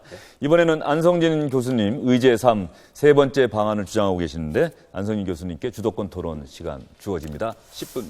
네. 대학의 입시라는 측면에서 보게 되면 학생들이 대학 선택을 할 수 있는 다양한 기회가 주어져야 되고요. 고등학교 교육이라든지 대학의 교육이 정상적으로 작동하도록 하는 최소한 방해는 하지 않도록 하는 그런 입시 제도가 돼야 된다라고 생각을 합니다. 책은 내가 읽는 걸 좋아하고 글쓰기를 좋아하고 하지만 국어 시험을 보게 되면 점수 별로 안 나오고 그 다음에 내가 수학을 좋아하고 현실의 문제들을 수학의 개념을 이용해서 해결하고 하지만 수학 시험을 봤을 때는 수학 점수가 잘 안 나오고 이렇게 자기가 원하고 좋아하는 것에 몰입해서 노력해서 그 결과가 원하는 대학에 갈 수 있는 그런 기회도 있어야 되고 물론 문제풀이를 잘하고 열심히 문제만 풀어서 내가 내 상황을 극복할 수 있는 아이들에게도 기회가 있어야 되는 거고 이렇듯 우리 학생들이 고등학교에 존재하는 여러 학생들은 환경이 다양하다는 거죠. 그런 학생들이 내가 갈 수 있는 전형이 있을 때 내가 그 교육과정 내에서 내가 열심히 하면 갈 수 있는 전형이 돼야 되는데 오로지 어느 한 전형 요소만 의해서 내가 대학의 입시가 결정이 된다라고 하면 아이들은 그것만 해야 되는 상황이 생기지 않겠습니까? 아까도 말씀드렸듯이 여러 다양한 입장에 있는 학생들에게는 그 학생이 처해 있는 환경에서 열심히 할 수 있는 여지가 있어야 돼요. 내가 곤충을 좋아하면 어렸을 때부터 곤충에 집중하고 내가 좋아하는 것을 해볼 수 있는 그런 기회들이 있어야 되고 그 해본 것이 남아서 대학에서 너는 이런 전형으로 들어올 수 있다라고 하는 기회를 줄 수 있는 전형이 돼야 되는 것이 대학 입시의 기본이 아니냐라는 거예요. 하지만 이런 전형 자체에 단점이 있습니다. 고등학교 생활이라고 하는 것은 우리가 다 고등학교를 지내봤지만 사춘기가 늦게 오는 애들이 있고 늦게 공부를 시작하는 애들도 있고 심지어는 고등학교를 졸업하고 나중에 대학을 입학하는 애들도 있거든요. 근데 그런 아이들에게도 기회를 줘야 된다는 거죠. 이제 그렇게 하기 위해서는 정시라고 하는 전형이 있어야 되는 것은 분명하다라는 거예요. 근데 그거를 어느 비중 정도 이상으로 가져가게 되면 이게 문제가 발생할 수 있다. 고등학교에 잘못된 신호를 줘서 그 고등학교에 오로지 그 과목만 해야 되고 일부 과목이 있지 않습니까? 아까 자꾸 사교육 얘기를 하시는데 사교육이요. 교육부의 통계를 보게 되면 국어, 수학, 영어의 사교육 비용이 92%를 차지합니다. 이렇게 공부 한쪽에만 몰입해서 문제 풀고 그리고 사실은 우리 다 경험했잖아요. 학생부 종합전형 이전에 우리가 학생들이 문제풀이에 내가 문제 몇 건 풀었어 이런 쪽으로 가지 않습니까? 이 교육이 이렇게 돼서는 곤란하겠다라는 겁니다. 그래서 그 모순점을 해결하기 위해서 정시가 있어야 되는 거는 어느 정도 있어야 되지만 그게 너무 비중이 높아지게 되면 고등학교 교육에 영향을 준다. 그래서 저희가 입시를 해본 사람들은 다 압니다. 지금 정도의 퍼센트 정도면 더 내려가자 이런 얘기를 하는 것이 아니라 지금 정도의 퍼센트를 유지를 하게 되면 학교에 시그널을 줬다는 거예요. 예전에는 사실 수능에 강한 고등학교들이 있습니다. 그런 고등학교들이 변하고 있다는 거예요. 이제 그런 변화를 유도하는데 지금 정도면 괜찮지 않을까. 근데 이게 너무 과도하게 반 이상으로 넘어가게 되면 그 고등학교들이 다시 수능 체제로 가게 되고 몇 과목 안 되는 수능에 집중하게 되고 그러면 다른 고등학교들도 다 그렇게 하게 되면 우리네 고등학교가 어떻게 해야 되겠습니까? 고등학교가 영향을 주면 중학교도 바뀌죠. 초등학교도 바뀌게 됩니다. 이거는 옳지 않는 거 아니냐. 여러분이 생각하는 그런 학교가 과연 그런 문제를 풀고 몇 과목에 집중해서 다른 과목들은 필요 없이 이렇게 하는 것이 과연 올바른 것이냐. 이 점을 좀 생각을 해줬으면 하는 겁니다. 딴 거 필요 없습니다. 사실은 퍼센트에 대한 문제인 겁니다. 그러니까 입시를 해본 사람들 입장에서 이 정도 퍼센트면 적정하지 않겠는가 라는 이야기를 좀 드리고 싶은 것이 사만의 이야기입니다. 5분 45초나 남았습니다. 10분 동안 쓰실 시간이 있는데 5분 41초를. 네, 그리고 그러면 좀 더 제가 혹시 질문이 없으면 좀 더 말씀을 좀 드리겠습니다. 그러니까 그런 이 역량에 대한 이야기를 하시는데요. 이제 역량이라고 하는 게 과연 이렇게 문제를 많이 풀어서 역량이라는 것이 좋아질 건지 생각을 해봐야 된다는 거죠. 아까도 이제 박 소장님께서도 KCSI에 대해서 이야기를 했는데 제가 이거 논문을 좀 읽어봤습니다. 읽어보니까 이 역량이라는 것이 거기 보니까 그렇게 돼 있더라고요. 이게 수능 본 아이들이 역량이 더 좋게 나와 있어요. 수능으로 들어온 아이들이. 그래서 이걸 가만히 들여다보니까 1학년이 33.3%입니다. 그러니까 다시 말해서 1학년은 33.3%고 나머지는 2, 3, 4학년이고요. 그 연구 결과를 보게 되면 군대 갔다 온 애들이 25.1%인데 이 아이들이 모든 면에서 역량이 뛰어납니다. 네. 그리고 학년이 올라갈수록 역량이 좋아지는 거죠. 그러면 이게 무슨 얘기냐면요. 이런 거죠. 그러니까 아이들이 수능이라고 하는 걸로 아니면 학생부 종합이라고 하는 걸로 들어와서 역량이 좋아진 건지, 이제 소위 우리가 에이징이라고 하잖아요. 사회적 경험이 늘어남으로 인해서 혹은 군대를 갔다 옴으로 인해서 나이가 들므로 인해서 역량이 늘어난 건지, 아니면 그 학교에서 교육을 잘해가지고 역량이 늘어난 건지, 그게 파악이 어렵다는 거예요. 사실은 1학년도 이게 후반에 했느냐 들어오자마자 했느냐에 따라서 달라질 수 있다는 거죠.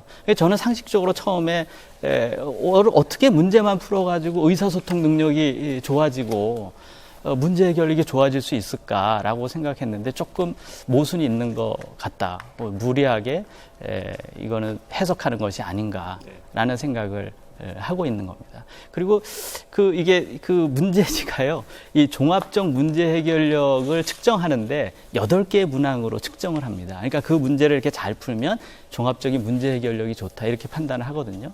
저는 그게 맞는 건지 잘 모르겠습니다, 사실은.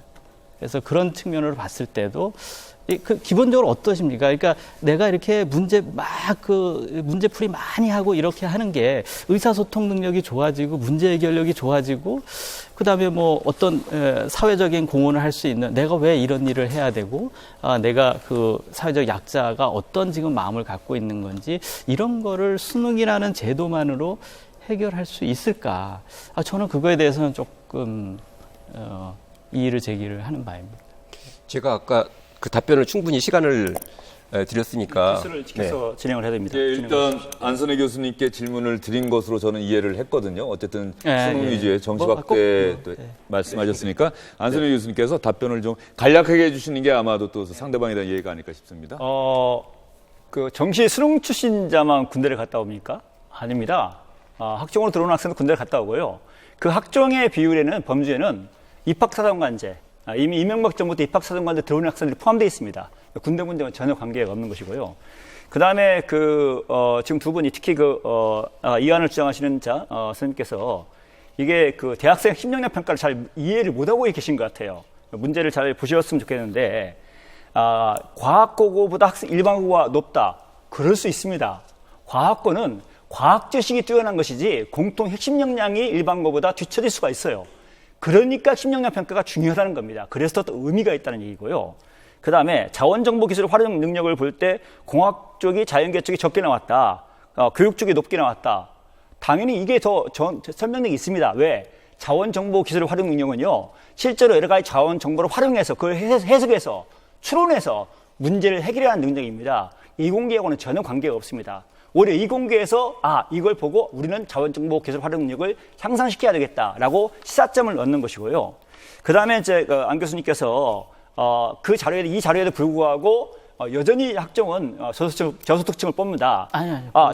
저는 시청자분께서 산수를 수학을 해보십시오. 이게 입학사정관제 학생부 종합전형의 비율이 전체 22%입니다. 그런데 고등교 입학전형을 뽑는 학생들 비율이 11%예요. 그런데 여기서 뽑힌 기초생활수급자부터 중산층까지 8분위까지가 11%도 안 됩니다. 그러면 이 나머지 이 22% 중에서 11%에서는 이게 제대로 작동했다고 한다면 거의 중산층이나 서민을 뽑지 않았다는 얘기가 드는 겁니다. 이거를 명확히 산수입니다. 이걸 만약에 이게 이상이 있다라고 한다면 어떤 반론을 제기해야 되냐면 고등교 입학전형의 학종에서 뽑힌 계층 비율과 그 다음에 일반 학종에서 뽑힌 계층 비율을 비교해서 내놓으십시오. 그런데 사실은 이 학종을 준비하는 사람 중에서는 그런 두 가지 학종 중에 착한 학종과 그 다음에 오히려 상류층이 뽑힐 가능성이 높은 일반 학종을 구분하는 통계를 아무도 내놓지 않습니다. 이거 어떻게 했습니다. 답변은 거기까지 듣고요. 요점을 말씀드릴게요. 국가장학금 통계는 이런 얘기입니다. 학생부 종합전형이 10%일 때 10% 정도의 국가장학금을 받았고, 그 다음에 수능에 30%대에 뽑았는데 30% 정도의 국가장학금을 받았다, 이런 얘기고요. 그 얘기의 기본은 학생부 종합전형이라고 해서 부유한 아이들만 오는 전형이 아니라 비율로 보면은 그렇게 단언하기 어렵다라는 게 요점이고요. 그 다음에 이제 아까 학생 역량에 관련된 내용은 뭐냐면 2, 3, 4학년 학생들의 통계를 가지고서 이게 수능으로 들어온 애들이 우수하고 학종으로 들어온 애들이 덜 우수하다, 이렇게 판단하기는 어렵다. 라는 게 핵심입니다. 그렇게 단정 내리기 어렵다는 말씀이죠. 맞습니다. 맞습니다. 반론은 아닌 거죠. 예. 예, 알겠습니다. 안선희 저도 교수님, 그게- 안선희 교수님 예. 좀 아쉽겠습니다만 알겠습니다. 나중에 또 반론 토론 시간에 지금 못다 하신 말씀 그때 하셔도 됩니다. 오래 기다리셨습니다. 이제는 의제사 네 번째 안을 주장하고 계시는 우리교육연구소의 이현 대표님의 시간입니다. 지금부터 10분 드리겠습니다. 우선 지금 안학자님 말씀하신 내용이에요. 국가장학금 통계를 보면 10% 정도 학종으로 들어온 학종에서 장학금 한 10% 정도 받았다. 30% 정도 들어온 수능에서는 한 30% 정도의 장학을 받았다. 그러니까 실제로 학종이라 그래가지고 더 부유한 학생이 들어왔다라고 말하기는 어렵다 이렇게 말씀하셨습니다. 반대편은요. 그럼 학종이라 그래가지고 특별히 더 가난한 애들이 많이 들어왔다 이렇게 말할 수도 없다 이런 뜻이 되는 거죠. 제 이야기의 논점 뭐냐면 학종이라고 해서 자꾸 이제 부유한 학생들이 이제 들어왔다 이렇게 제 이야기를 말씀은요. 하시니까. 예. 왜 이 질문을 던졌냐면 이 자료는 원래 그 정시 확대를 주장하고 학종의 축소를 주장하는 사람이 쓴 자료가 아니라 예. 이 안에서 그 자료를 뭐로 쓰셨냐면 학종에서 보니 저소득층이 이렇게 많고 국가장학금 수혜자가 이렇게 많다. 따라서 학종은 소득 격차를 줄이는 데 기여한다. 이런 자료로 쓰셨던 겁니다. 여기에 대해서도 동일한 답변하셔야지 맞는 거 아니겠습니까? 특별히 학종이 더 가난한 사람이 들어온다고 말하긴 어렵다. 아까 설명은 그런 설명이 되는 거죠? 예, 그렇죠. 예, 그 다음 제 질문 드리겠습니다. 우선 수능에 대한 오해에 대해서 좀 짚고 넘어갈 필요가 있을 것 같아요. 이제 안학자님께서도 그런 말씀을 하셨는데, 수능 그러면 객관식 문제풀이식 수업으로 고등학교가 돌아갈 거다. 제가 이 안을 설명하시는 어떤 현직 선생님한테도 이런 얘기를 들었어요. 만약에 수능이 또 확대가 되면, 나도 옛날에 문제풀이식 수업을 했는데, 그거로 돌아갈 것 같다. 그럼 고등학교가 뭐가 되겠냐, 뭐 이런 얘기를 하세요. 수능을 정말 잘 모르시기 때문에 이런 얘기를 합니다. 만약에 학교에서 문제풀이 공부만 시킨다면 그거로만 공부한 친구들은 수능 성적이 절대로 잘 나올 수가 없습니다. 수능 문제는요, 국어든 영어든 수학이든 사회든 과학이든 교과에서 제시하는 핵심적인 개념에 대한 이해를 물어봅니다. 그 원리를 적용할 능력을 물어봅니다. 그러니까 문제만 열심히 풀어가지고는 절대로 성적이 잘 나오지 않는 게 수능 시험입니다. 만약에 문제풀이만 계속해서 성적이 올라간다면 애들이 그 유명한 사교육 강사들 쫓아갈 필요가 하나도 없었을 겁니다.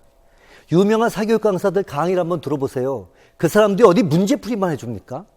아이들이 그 강의를 듣는 이유는 설명을 들으니까 잘 몰랐던 개념이 맑아지는 거예요. 학교에서 많은 선생님들은 그런 개념 설명들을 이해하게 잘 도와주지 않았던 거죠. 지금도 수능을 하면 문제풀이로 한대요. 그러니까 고등학교가 문제가 생기는 겁니다. 애들 다 학원을 보내는 일이 벌어지는 거죠. 요약하면 수능은 단순 문제풀이로 해결되는 문제가 아니라 물론 객관식 시험이 가지고 있는 한계가 있습니다. 이거는 주관적으로 평가해야 된다가 아니라 주관식 문제가 들어가야 된다는 논리로 나갈 수는 있겠죠. 예컨대 논술식 문제가 필요하다 이런 논리로 갈 수는 있지만 수능에 객관식 한계가 있다는 얘기를 과대 포장해가지고 그래서 정성평가를 강조한 논리로 하는 건 제가 볼 때 적절치 않다. 박 소장님한테 이제 질문 드리고 싶은 게 있어요. 소장님 우선 제가 본격적인 질문을 드리기 전에 좋은 교사 운동이라는 단체가 있지 않습니까? 네. 좋은 교사 운동이 그러니까 이제 학종에 대해서 강조하고 장점을 강조하시고 수능 절대 평가를 주장하는 단체고요. 진로 진학 협의회나 진로 진학 상담 교사 협의회도 마찬가지로 지금까지 쭉 수능 절대 평가, 학종 지지를 강조해 오지 않으셨습니까? 네. 이 안에서 이제 오늘 자료에는 아까 그걸 안 쓰셨는데 우리 시민 참여에게 제시하신 수기 토론집에 보면 사교육의 영향을 조사해 봤더니 네. 교사들에게 네. 학종이 그 영향력이 가장 낮다는 조사 결과가 나왔다. 네. 그런 자료 기억하시죠? 네네. 그 교사 401명 조사한 거였었습니다. 네. 대교육 자료로 인용돼 있었는데요. 네. 그때 교사 401명이 누군지 아십니까? 정확히 모집단을 제가 파악하고 있지는 못합니다. 예. 네. 제가 그 자료를 보니까요. 네. 그 401명의 교사들이 다 네. 진로 진학 상담 교사들입니다. 자, 그러면 네. 선생님께서 처음에 말씀하실 때 진로 진학 상담 교사들은 다 수능 절대 평가를 지지하는 경향이 있고 학종을 이제 옹호하고 확대를 주장하는 경향이 있다고 말씀하셨는데 교사기를 그 정확히 말씀을 드리면 제가 그 집단의 성향을 파악하고 있지는 않습니다. 아, 그렇습니까? 네네네. 그 이안을 내신 박정근 선생님을 포함하셔가지고 네. 그분들이 다 그 단체에 속하신 분들입니다. 네. 예. 이 선생님 허락하신다면 그 모집단을 정확히 제가 말씀드려도 30초만. 예. 네네. 이게 401명인데요. 이게 대기업의 보도자료 내용입니다. 정확히 말씀드려야 될 것 같아가지고 전국 진학지도협의회, 전국 진로진학 상담교사협의회, 대기업 입학상담교사단, 서울 진학지도협의회. 안 선생님, 예. 여기까지만. 예. 네. 그래서 제가 드리고자 하는 질문의 요지는 뭐였냐면 네. 학종이 사교육 유발이 적다고 교사들이 대답했다 이렇게 응답했는데 네. 그 교사 집단이 특정 집단에 편중돼 있으니 네네. 이런 조사 결과 참 믿기 어려운 거 아닙니까? 이런 얘기를 하고 싶었던 건데요. 네네네. 제가 이제 표 하나 보여드리겠습니다. 이 표도 사교육 걱정 없는 세상, 다시 말하면 이안을 제안한 집단에서 조사한 자료입니다. 현재는 참여하고 있지 않습니다. 아, 그렇습니까? 네네. 근데 제가 처음 워크숍 땐 네. 사교육 걱정 없는 세상이 이안을 주장했었는데 네. 그 집단에서 조사한 조사 결과에 보면 교사 400명 정도가 아니라 네. 1,434명한테 조사했어요. 네. 그 조사 결과 유발 뭐가 제일 많이 하냐? 학종이 사교육을 가장 많이 유발한다. 네. 이때까지 학종을 지지하고 절대평가에 반대하셨던, 절대평가를 주장했던 단체에서 1,400명을 조사한 결과에 비춰볼 때도 네. 주장하시는 설문조사의 데이터의 대표성이 참 부족한 거 아니냐. 네. 아까도 이제 박사님 말씀할 때 듣기에는 참 좋았습니다만 박도순 교수 특정한 교장 얘기, 특정한 학부모 얘기, 한양대 사례, 사실은 대표성을 가지고 말하기는 좀 어려운 거 아니냐 이런 지적을 하나 드리고 싶고요. 네. 아까 그 박 소장님 소개하셨던 자료 중에 이 자료는 제가 보여드리고 넘어가야겠네요. 제 시간이 많지 않지만 이건 이제 설문조사가 아니라 실제 데이터입니다. 2009학년도 입학사정원제가 시작돼가지고요. 그게 이제 학종으로 전환되는데요. 학종이 증가하는 비율과 사교육비가 증가하는 비율을 보여주는 겁니다. 다시 말하면 학종이 만약에 사교육비 경감에 기여한다면 이런 추세가 나오지 않았을 겁니다. 물론 학종이 사교육비의 뭐 원흉이다 이렇게 말할 수는 없겠지만 적어도 학종이 증가하면서 사교육비가 줄지는 않는다. 이걸 보여주는 데이터라고 생각이 들고요. 이 데이터는 아까 그 박 소장님 이제 보여주셨던 그림입니다. 네. 국민일보 보도입니다. 네. 이 보도에서 뭐라고 말씀하셨냐면 네. 서울대가 정시를 늘리면 네. 결국 강남이 혜택을 받는다. 네. 이게 요지였었죠. 네네. 국민일보 보도 타이틀도 그랬습니다. 네, 그렇습니다. 네. 그러면요, 만약에 서울대가 정시를 10% 늘리면 네. 강남은 한 15%쯤 더 증가한다는 거죠. 만약에 정시가 10% 늘었는데 강남의 합격자는 5%만 늘었다. 그러면 강남한테 유리한 게 아니겠죠? 그렇죠. 10% 늘었는데 강남은 한 15%, 13% 늘었다. 이래야지 강남한테 유리한 거 아니겠습니까? 네네네. 저는 이런 보도를 진짜 납득할 수가 없습니다. 여기 보시면은요, 이 빨간 게 강남입니다. 네. 서울대가 발표한 거래요. 예. 지금 169명인데 예. 50% 증가하면은 84%가 증가한다. 네네. 27%에서 50% 증가한 거죠. 네. 그럼 정시가 얼마 증가했는지 계산되시나요? 금방 할 수 있습니다. 50 나누기 27 하시면 됩니다. 네. 50 나누기 27 하면 지금 정시비율이 얼마나 늘었냐면 네. 85%가 늘었습니다. 네. 자, 그런데 정시는 85% 늘었는데 강남 합격자는 얼마 늘었다고요? 84% 늘었습니다. 이해가 안 되시나요? 정시는 85% 모집하는 인원이 늘었어요. 근데 강남의 합격자들은 84%밖에 안 늘었어요. 그게 왜 강남한테 유리한 거죠? 다시 말씀을 드릴게요. 정시가 10% 늘었을 때 강남이 11%, 12% 돼야지 강남한테 유리한 거잖아요. 정시가 10%인데 강남은 8% 늘었다면 그건 강남한테 유리하지 않다는 뜻 아니겠습니까? 이 산수를 안 하고 있는 겁니다. 정시는 20대에서 50대 는 순간 85%가 늡니다. 그때 강남은 실제로는 83%인데요. 아무튼 소수점 올려서 84% 늘었다면 이건 강남한테 유리하다는 뜻이 아니다. 두 번째는 왜 강남 얘기를 하는데 여기에 비강남이 안 들어가 있을까요? 느닷없이 도농이 들어가 있어요. 그래서 군 단위가 들어가 있어요. 근데 하나 더 보시자고요. 서울은 357명에서 632명이 된다. 서울은 얼마나 늘었다고요?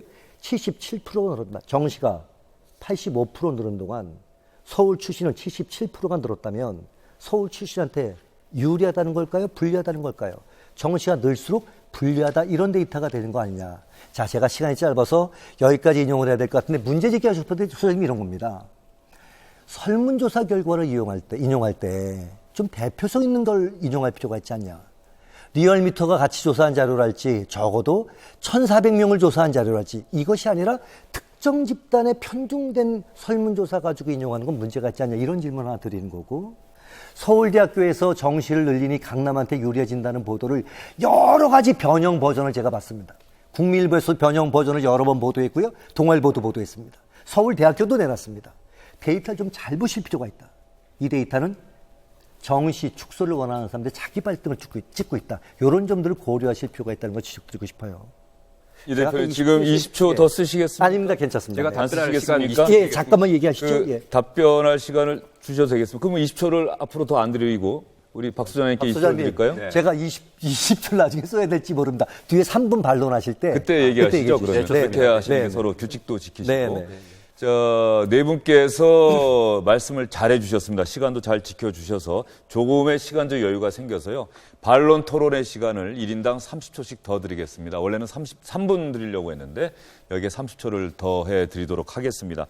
순서는 아까 1번부터 시작을 했어요. 그래서 이번에 4번부터 시작을 하도록 하겠습니다. 이 대표님 말씀을 하셨는데 바로 또 시작을 해 주셔야 네, 되겠습니다. 괜찮습니다. 시청자 여러분, 지금 시청자 여러분께서 보고 계시는 토론회는 대입제도 개편 공론화위원회가 주최하는 특집 토론 우리 교육의 미래는입니다. 어느 방안이 더 옳으냐, 어느 방안이 더 나쁘냐 이것을 토론하는 자리가 절대 아닙니다. 우리 교육, 우리 대입제도가 과연 어떤 방향으로 개편돼야 하느냐 이 주제를 놓고 서로의 의견을 이야기하는 자리입니다. 이현 대표님 3분 30초 동안 반론 토론 지금부터 이현 대표님의 시간 다시 주어집니다. 일단 안선혜 교수님이 아까 지적했던 문제에 대한 대답을 먼저 하면서 시작하겠습니다. 정책은 심플해야 된다. 서울 수도권에 있는 대학, 지방에 있는 대학에 따로따로 적용되는 정책은 참 어렵다는 것의 대답입니다. 저희 제안은 이렇습니다. 교육부가 이런 가이드를 제시해야 된다. 1번, 정시를 확대한다. 그러나 구체적인 비율은 대학에 맡긴다. 단서, 수시에서는 학종의 비율이 교과의 비율을 넘어서지 않게 한다. 심플하죠. 이것이 적용받는 대학은 실질적으로는 상위권 대학들이지만 선언은 이렇게 된다라는 말씀을 드리고요. 이걸 통해서 중위권 대학은 실제 압박을 받지 않으면서 실제 정시를 확대시키는 효과를 가져온다라는 게 이제 제 대답이고요. 한 가지만 더 보충해서 말씀을 드리면 약 150개 이상의 대학들은 사실 정시 45%를 굉장히 부담스럽게 받아들일 것이다라는 지적을 드리고 싶고요. 그다음에 이제 아까 박 소장님께서 도대체 대학이 바보냐? 학종이 역량이 떨어지는데 그걸 왜 이렇게 많이 뽑냐? 거기에 대한 대답을 드리겠습니다. 수시에서 합격하면 정시에 지원할 수 없잖아요. 그러니까 상위권 대학들은 수시에서 가능하면 그 대학 관점에서 우수한 학생들을 최대한 많이 뽑아가고 싶어 합니다. 선점하고 싶은 거죠. 먼저 확보해놓고 싶은 거죠. 이전에는 그 방법을 뭘 썼냐면 논술하고 특기자로 썼었습니다. 근데 논술하고 특기자 비중이 점점 줄어들어갑니다. 이런 상태에서 서울대학교가 보여준 게 있습니다. 2013년도 서울대가 수시 일반이라는 거로 정원의 50% 이상을 뽑기 시작했습니다. 거기 합격자의 60% 이상이 특목고 자사고 학생들이에요. 제가 한 번 더 표를 보여드릴게요. 이것도 실제 데이터입니다. 이거 설문조사 같은 게 아니라요. 2017학년도에 서울대학교, 이건 이제 서울대 수시 중에 수시 일반을 얘기한 겁니다. 특목고 자사고 학생들이 합격자의 64%를 차지해요. 이것 때문에 문제를 제기하는 겁니다. 반면에 일반고 학생들은 수시에서 학생부 중과 일반 수시 일반 중에 34%밖에 안 됩니다. 이 친구들이 전체 학생의 95%인데 95%는 34% 붙고 5% 학생들이 64% 붙는 일들을 서울대가 해왔었던 겁니다. 이쯤 되니까 다른 대학들이 급해지는 거죠. 특목고 자사고 가운데 우수한 자원도 서울대가 다 뽑아가네 먼저. 이렇게 되면 이제 따라가야 되는 사태가 벌어진다. 대학이 학종을 갖다 늘려갔던 이유는 바보여서가 아니라 실제로 논술하고 특기자 비중은 약화되고 서울대가 학종으로 그렇게 뽑아가는 걸 보면서 급해진 측면이 있다. 두 번째는 아까 안 학장님께서 지적하신 것에 굉장히 공감하는 게 있는데 수시가 망가져 왔어요. 꼴랑 4과목 시험 보는 체제가 돼버린 겁니다. 이거 가지고 수능이요, 수능이. 수능 가지고 학력 평가하는 측면에 있어서 굉장히 취약해졌다는 생각들을 대학이 할 수 있다고 생각합니다. 수능의 변별력이 약해지고요. 그러니 수능까지 가가지고는 앞에서 자원 다 뺏기겠고 수능의 변별력은 약해졌으니까 대학이 학종을 늘린 측면이 있다. 근데 학종이 대학한테 좋은 점도 있어요. 어떤 점이 좋냐면 비록 완벽한 학력 수준을 보지 못한다고 하더라도 내신 등을 포함해가지고 기본 학력이 되는 건 판단할 수 있고요. 그다음에 대학 입장에서 조금 죄송한 말씀을 드리면 입맛에 맞는 학생들을 뽑을 수 있다는 장점이 있습니다.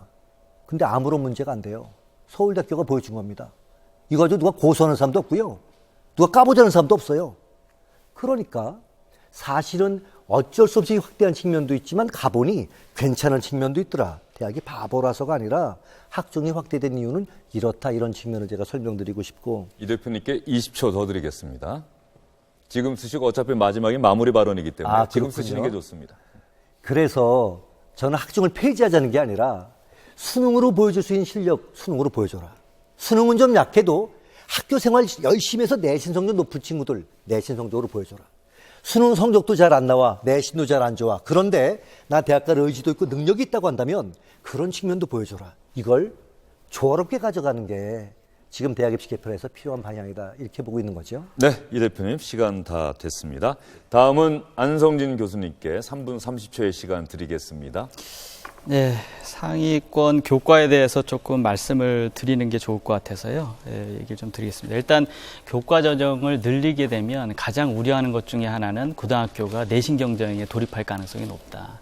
그러니까 특히 이제 상위권 대학이 교과를 넓히게 되면 그 상위권 대학, 소위 선호하는 대학에 가기 위해서 고등학교가 치열한 내신 경쟁을 할 가능성이 높다는 거고, 실제로 이제 소위 말하는 상위권에 해당되는 그 대학이 교과를 운영한 적이 있거든요. 이제 운영을 해보니까 선발이 굉장히 어렵습니다. 실제로 충원율이 한 65% 정도밖에 안 됩니다. 왜냐하면 이 교과에 지원하는 학생들이 거의 1점대입니다. 1점대들이 학생들이 지원을 하기 때문에 이 학생이 또 수시는 6번이나 지원이 가능하지 않습니까? 근데 이제 특성상 면접을 한다든지 뭘 하게 되는 경우에 이 학생들이 이제 지원하는 애들이 여기도 지원하고 저기도 하고 이렇게 중복 지원을 하게 되다 보니까 중복 합격이 이렇게 발생을 하게 됩니다. 그래서 상위권 대학 선호도가 높은 대학에서는 문제가 되는 게 이 교과 전형을 만들어도 사실은 많은 인원이 정시로 이월되는 그런 문제점이 이제 발생을 한다는 거죠. 이제 그러면 이제 정시로 이월되는 그런 인원을 가져갈 바에야 이제 교과 전형을 운영을 안 하고 운영을 축소하는 그런 형태로 갖고 있는 겁니다. 물론 이제 교과 전형을 안 하는 대학도 있습니다. 이제 그런 대학들은 이제 어떤 측면이 있냐면 이제 전공 적합성이나 이런 부분들을 다양하게 대학들이 생각을 합니다. 고등학교 때 배우는 과목들이 그렇게 많지 않은데 왜 그 과목을 배운 학생들만 해당되는 전공으로 가야 되느냐. 어째서 수학을 잘하고 어떤 특정 과목을 잘하는 애들이 그 과만 가야 되느냐. 그게 아니라 고등학교의 교육과정이라고 하는 것은 자기가 전문인이 되기 위해서 기본적으로 배워야 되는 그런 내용들을 충분히 배우는 것이 중요한 것이지, 그 과목을 잘한다고 해서 영어를 잘한다고 해서 영문학과를 가야 되는 건 아니잖아요. 다른 과목, 다른 전문이 된다 하더라도 필요하니까 교육과정에서 가르치고 있는 겁니다. 그래서 특정 대학에서는 이런 전문성이라는 것을 너무 깊이 보지 않고 골고루 다양한 학문들을 배우는 것이 중요하다. 이렇게 생각할 수가 있다라는 거죠. 다시 말해서 첫 번째는 치열한 내신 경쟁으로 모는 것에 대한 우려와 그다음에 이제 선발 자체가 실제로 해보면은 용이하지가 않더라 하는 문제가 있다는 점을 말씀을 드리고요. 학생부 종합전형에 대해서는 장점을 좀 말씀을 드리면 제가 표를 보여드리겠습니다. 이거 역시 아까 그 말씀드렸던 그 54개 대학을 분석한 겁니다. 이 54개 대학의 분석한 내용을 보게 되면 사실은 이 데이터를 보여드리지 않아도 지방에 있는 그런 고등학교에는 예전에는 한 명도 소위 말하는 그 선호하는 대학으로 못 갔던 학생들이 그 고등학교에서 가고 있습니다. 그래서 사실은 지방에서 보게 되면 이 학생들이 갈 수 있는 전형이 그렇게 많지가 않은데 이런 전형이 존치를 하고 어느 정도는 유지가 되어줘야 그 학생들이 들어올 수 있는 전형이에요. 이거는 사실은 제가 이런 얘기하긴 좀 그렇지만 입시하고 관련돼서 일을 해본 사람이면 그건 다 알 만한 내용들입니다. 그래서 이제 학생부 종합전형이 그렇다고 만능이다 이런 얘기를 하는 거는 아니지 않습니까? 예, 안성진 교수님 시간 다 됐습니다. 못다 하신 말씀 마무리 발언 때 해주시면 되겠습니다. 다음은 박재원 소장님께 3분 30초의 시간 드리겠습니다. 그 이현 소장 대표님하고 안선혜 교수님이 이제 수능이 사고력 평가다 동의하고요. 그리고 하지만 객관식의 한계가 있어서 논서술형으로 개선할 필요가 있다 이런 말씀을 하시는데 저는 그렇게 되면 우리나라 교육은 저는 뭐 논소설용으로 개편해야 된다 이런 얘기가 아니라 객관식의 한계를 지적하려면 좋습니다. 대안이 그렇게 가야 되는 게 논리적으로 맞다. 저는 근데 제가 생각컨대 만약에 우리나라 수능이 좀 더 어려워진다면 객관식의 한계를 뛰어넘기 위해서 주관식이 도입된다면 우리나라 교육은 완전히 망할 거다라고 저는 확신합니다. 다시 말씀드리지만 전 주관식 도입하자고 주장하는 게 아닙니다. 네네네. 제가 왜 그런 말씀을 드리냐면요. 우리나라는 이미 사교육 공화국입니다. 학교에 대해서 많은 분들이 부정적인데요. 저도 마찬가지입니다. 근데 학교하고는 이렇게 비교하시면 좋을 것 같아요. 학교에서 아주 공부를 열심히 하는 10%를 모아놓은 곳이 학원입니다. 결국 학교 안에서 이루어지는 교육행위에 대한 직접 지도하는 교사의 평가권이 정확하게 인정되지 않고 그와 어떤 학생의 대학 선발이 외부에서 진행되는 시험으로 만약에 결정된다면 제가 볼 적에는요. 우리나라 공교육은 완전히 붕괴될 겁니다.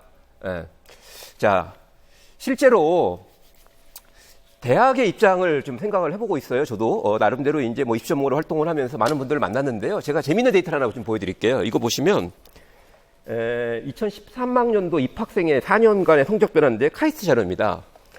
들어올 때는 여기 보시면 아시겠지만 영재고 과고 학생들이 우수해요. 이제 그러다가 역전이 되기 시작합니다. 자, 그래서 이제 결국 제가 좀 확인해 보니까 카이스트가요, 과거에는 그냥 당연히 여기 거의 100% 확정이라고 보시면 되거든요. 당연히 영재고 과고 학생들이 우수한 줄 알았어요. 근데 여러 가지를 종합적으로 평가해 보니까 그렇지 않은 거죠. 그래서 여기 숫자를 보니까요, 보통 카이스트가 신입생을 선발하면 뭐 지역 균형 뭐 이런 개념을 적용해서 한 25% 정도로 일반고 학생을 뽑았다고 합니다. 지금까지. 근데 2017년 이후에 현재는 30%고요. 앞으로는 35%까지 늘릴 거다라는 어떤 이런 이제 얘기들을 하고 있어요. 그래서 저는 이제 이 학종의 부정적인 면 누구보다 잘 알고 있습니다. 반드시 개혁해야죠. 이 금수저형 저는 오명 충분히 이유가 있다고 생각하고요. 일부 학교의 비교육적인 행태 저는 반드시 발본색원해야 된다고 생각을 합니다. 하지만 또 하나 중요한 것은 우리나라 교육이 말 그대로 학교 밖에서 이루어지는, 저는 그게 수능이든 수능이 아니든 상관이 없다고 생각을 해요. 내가 지금 수업을 받고 있는데 이 수업에서 수업을 하시는 선생님에게 집중하지 않고요. 오히려 나중에 학원 가서 준비하면 훨씬 더 효과적으로 대비할 수 있는 그런 현재와 같은 방식이, 그리고 그 결과도 상대평가 방식으로 진행이 돼서 마지막까지 성적표를 확인할 때까지 안심할 수 없는 그런 상황이 개선되지 않는다면 우리나라 교육은 더 이상 희망이 없을 것이고요. 저는 거기서 그런 학교에 대한 기대, 희망, 그리고 또한 대학도 안성균 교수님께서 말씀하신 것처럼 최근에 대학 관계자들을 만나면 고등학교 교육에 대한 책무성들을 제가 좀 느낄 수 있습니다. 고등학교가 정상적으로 운영돼야지만 대학에서도 우수한 학생을 뽑을 수 있구나. 저는 그런 것들이 잘 맞물리면 굳이 수시 정시 비율, 교과 종합 비율을 인위적으로 흔들지 않아도요. 충분히 우리 교육은 지금보다는 나아지지 않을까, 이런 기대를 갖고 있습니다. 네, 박재원 소장님의 반론 토론 마무리가 됐습니다. 마지막으로 안선혜 교수님께 3분 30초의 시간 드리겠습니다. 네, 참 놀랍습니다. 정책을 토론하면서 다른 방안이 결정된다면 공교육이 희망이 없어질 것이다, 황폐화될 것이다. 어떻게 이런 주장이 이게 난무하게 되는지, 이것은 전 토론 기본과 멀다, 이렇게 생각합니다. 내 주장의 장단점을 제시하는 게 더 필요하다, 이렇게 말씀드리고요. 가능하다면 CG4를 좀 띄워주시겠습니까? 대입제도를 논의할 때 단지 기능적 측면에 그쳐서는 안 된다. 미래 지향하는 가치가 어떤 것이냐, 그리고 그 가치가 우리나라 전체 교육을 어떻게 향상시킬 수 있는가, 이걸 봐야 된다는 얘기죠. 정시 수능 전형 45% 확대를 통해서 첫 번째, 공교육, 아까 말씀드렸듯이 우리나라 공교육이 너무 특정 과목에 치우쳐서 왔습니까? 예를 들어 수능 대비는. 그러나 과거 이명박 박근혜 정부에서 만들어낸 수능이 아니라 좀 더 과목을 좀 기회를 넓히는 이런 노력이 필요하다. 그래서 공교육 정상화에 기여할 수 있는 수능이 필요하다는 얘기고, 수능이라고 하는 것은 학교 내 교사의 기록만이 아닙니다. 객관적이고 투명한 그런 결과로서 교육의 결과를 확인함으로써 교육의 책무성을 확보할 수 있고요. 그 다음에 아까 얘기했지만 고1 때 1등급, 2등급 외에도 고2, 3 때 중하위 등급 학생들이 도전할 수 있는 기회를 주는 것이다. 이렇게 말씀드리고 있습니다. 실제로 자 이전에 국민일보 보도에 본다고 한다면 문화일보 보도에 본다면 어떤 내용이 나오느냐, 이 안에서는 오히려 학종을 통해서 더 재도전이 가능하다 이렇게 말씀하셨는데, 자 보도에 본다고 한다면 한 등급 이상 상승한 학생이 일반고 전체 표본 대비 3.1%에 불과하고 2등급 이상 상승은 5%에 불과하다.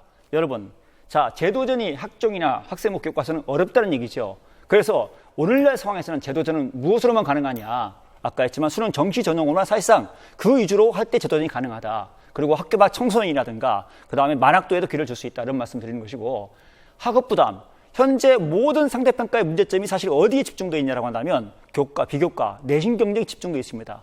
고교 3년 동안이 시험 지역이고 저희 내신의 노예가 되어 있다. 이 고통을 왜 기성세대가 지금 현재 청소년들에게 강요해야 됩니까? 그 부담을 완화시켜서 수능으로 또 다른 숨통을 틔워주자는 얘기입니다. 수능으로만 그렇게 말한 적이 없습니다. 학종이 부자들만 뽑는다 이렇게 말한 적이 없습니다. 주로 수능을 통해서 그런 기회를 제공하자는 얘기고, 그 다음에 주로 부자들이 뽑히니 약자를 위한 학종은 남겨두고 나머지 일반 학종은 대폭 줄이고 그 다음에 수능 전을 확대하자는 그런 말씀을 드리는 것입니다. 그 다음에 또 다른 내용을 보겠습니다. 선발의 공정성, 그 다음에 신뢰성 회복은 당연히 수능으로 가능합니다. 누구도 이걸 부정하지는 않습니다. 아까 사교육비 완화, 오히려 사교육비가 학종 때문에 증가했다. 이제 그걸 바로잡을 필요가 있다는 얘기죠. 오히려 수능 사교육비가 지금은 온라인으로 하기 때문에 더 적게 든다. 지금 학종 사교육비, 내신 사교육비가 훨씬 더 많이 들고 있다. 그게 현실이고요. 그 다음에 또 하나, 우리는 수능으로만 이걸 강조하지 않습니다. 제발 수능 정시 전형을 45%라도 확대해 주세요. 그 길을 열려주세요. 라고 하는 것이고, 학생부 중심의 대입제도를 부정하지 않습니다. 그러나 상대들은, 다른 입장들은 이 수능 정시 전형을 그냥 무력화시키려고 하고 있습니다. 이것을 회복하자. 그래서 학생부 교과정이 지역균형 선발이 있으니까 왜 뽑지 않는다 했으니까 바로 그게 문제입니다. 학생부 교과정을 많이 확대하지 않는 게 문제입니다. 이거를 확대하자. 그래서 지역균형을 하고 그 다음에 착한 학종을 통해서 불평등을 완화하자. 그래서 이런 가치를 종합해서 제가 일하는 주장을 하는 것입니다. 예, 안선혜 교수님의 반론 토론을 마지막으로 오늘의 진짜 토론은 사실상 마무리가 됐습니다. 네 분의 말씀 들으면서 저는 또 시청자 여러분들이 아마 그 생각 드시지 않았을까 싶습니다. 황희정승이 된 듯한 느낌입니다. 내 말도 옳고 그대 말도 옳다. 아마 시청자 여러분들께서 그 네 분의 말씀을 종합적으로 판단하시고 또 누구보다도 중요한 500여 명의 시민참여단이 오늘 이 토론회를 아마 유심히 지켜보고 계실 겁니다. 이제 네 분께 마지막 마무리 발언의 시간을 드리도록 하겠습니다. 50초씩 드리도록 하겠습니다. 50초씩. 이제 시간이 아까 3분 30초 다 쓰시고 그랬기 때문에 50초 안에 정말로 하시고 싶은 말씀을 시청자분들께 아까 20초 다 쓰셨습니다. 더 쓰셨습니다. 예. 자, 안선혜 교수님부터 먼저 50초의 시간을 드리겠습니다. 마무리 발언 해주시죠.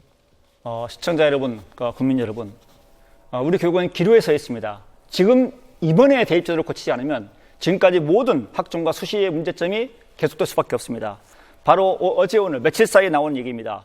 핸드폰으로 찍고 교사가 알려주고 서울의 자사고, 그 다음에 중학교까지도 문제가 되고, 그 다음에 또 하나 고3 기말고사 전과목 시험지 통째 유출, 부산 명문고교에서 기말고사 시험지 유출, 시교육청 진상조사, 행정실장과 학부모의 공모, 이것이 우리 교육의 현실입니다.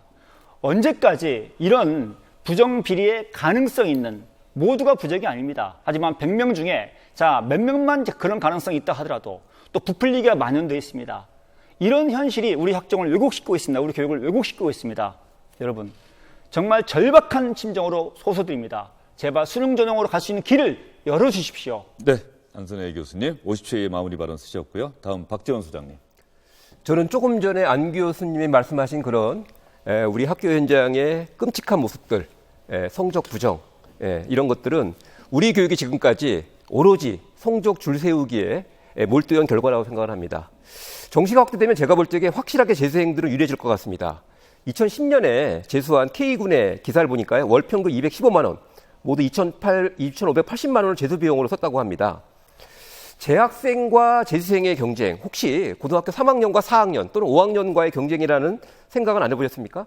저는 오히려 더 심각한 공정성의 시비가 생길 거라고 생각을 합니다. 지난 원전 경론을 벌였죠. 근데 결국 더 이상 우리나라에 원전을 짓지 말자라는 대단히 중요한 사회적 합의에 성공했습니다. 이번 공론화 과정 오늘도 지켜보면서 저도 좀 죄송한 마음인데요. 안선혜 교수님 죄송합니다. 근데 결국 이런 어떤 갈등과 불신만 남기면 안 될 거라는 생각이 들고요. 결과적으로 저는 이렇게 생각을 합니다. 우리 학교의 희망, 교실의 희망이 전 중요하다고 봐요.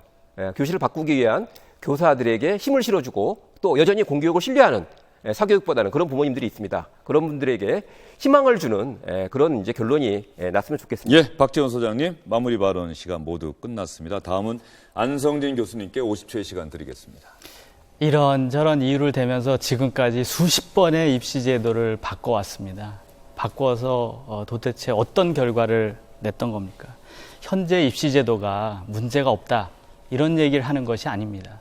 그렇다고 해서 지금의 절대평가를 늘린다든지 지금 우리 정시를 늘린다든지 아니면 절대평가를 한다든지 교과를 늘리는 것 자체가 도깨비 방망이가 아니다라는 이야기를 드리고 싶은 겁니다. 어느 한 전형을 늘리게 되면 그 현재보다 더 많은 문제가 생길 것이라고 판단이 되기 때문에 지금의 문제가 우리가 식별됐을 때 좀 고치면서 가자. 너무나 큰 부분에 대해서 우리가 고민하지 말고 아니 중3 다시 말해서 고1이 재수하면 이렇게 많이 바뀌면 어떻게 하시겠습니까? 수십만 명의 수험생들이 있습니다. 이제 좀 그만 좀 바꿨으면 좋겠습니다. 네, 정확하게 시간 지켜주셨습니다. 마지막으로 이현 대표님 50초의 시간 드리겠습니다. 대입 문제 가지고 문제가 제기된 건 사실 이전부터 특히 학종과 관련해서는 정유라 사태부터 정시 축소하고 학종의 불공정에서 문제제가 있었던 거죠. 작년에 김상곤 장관께서 그런데 수능 절대평가 학종의 유지 확대 방안을 들고 나오셨어요. 거기다 기름을 부으신 겁니다. 지금 이안의 주장은 제가 생각할 땐 김상곤 장관께서 들고 나왔던 작년 8월로 돌아가자는 얘기다. 그리고 들끓는 여론 상태로 가자는 얘기다.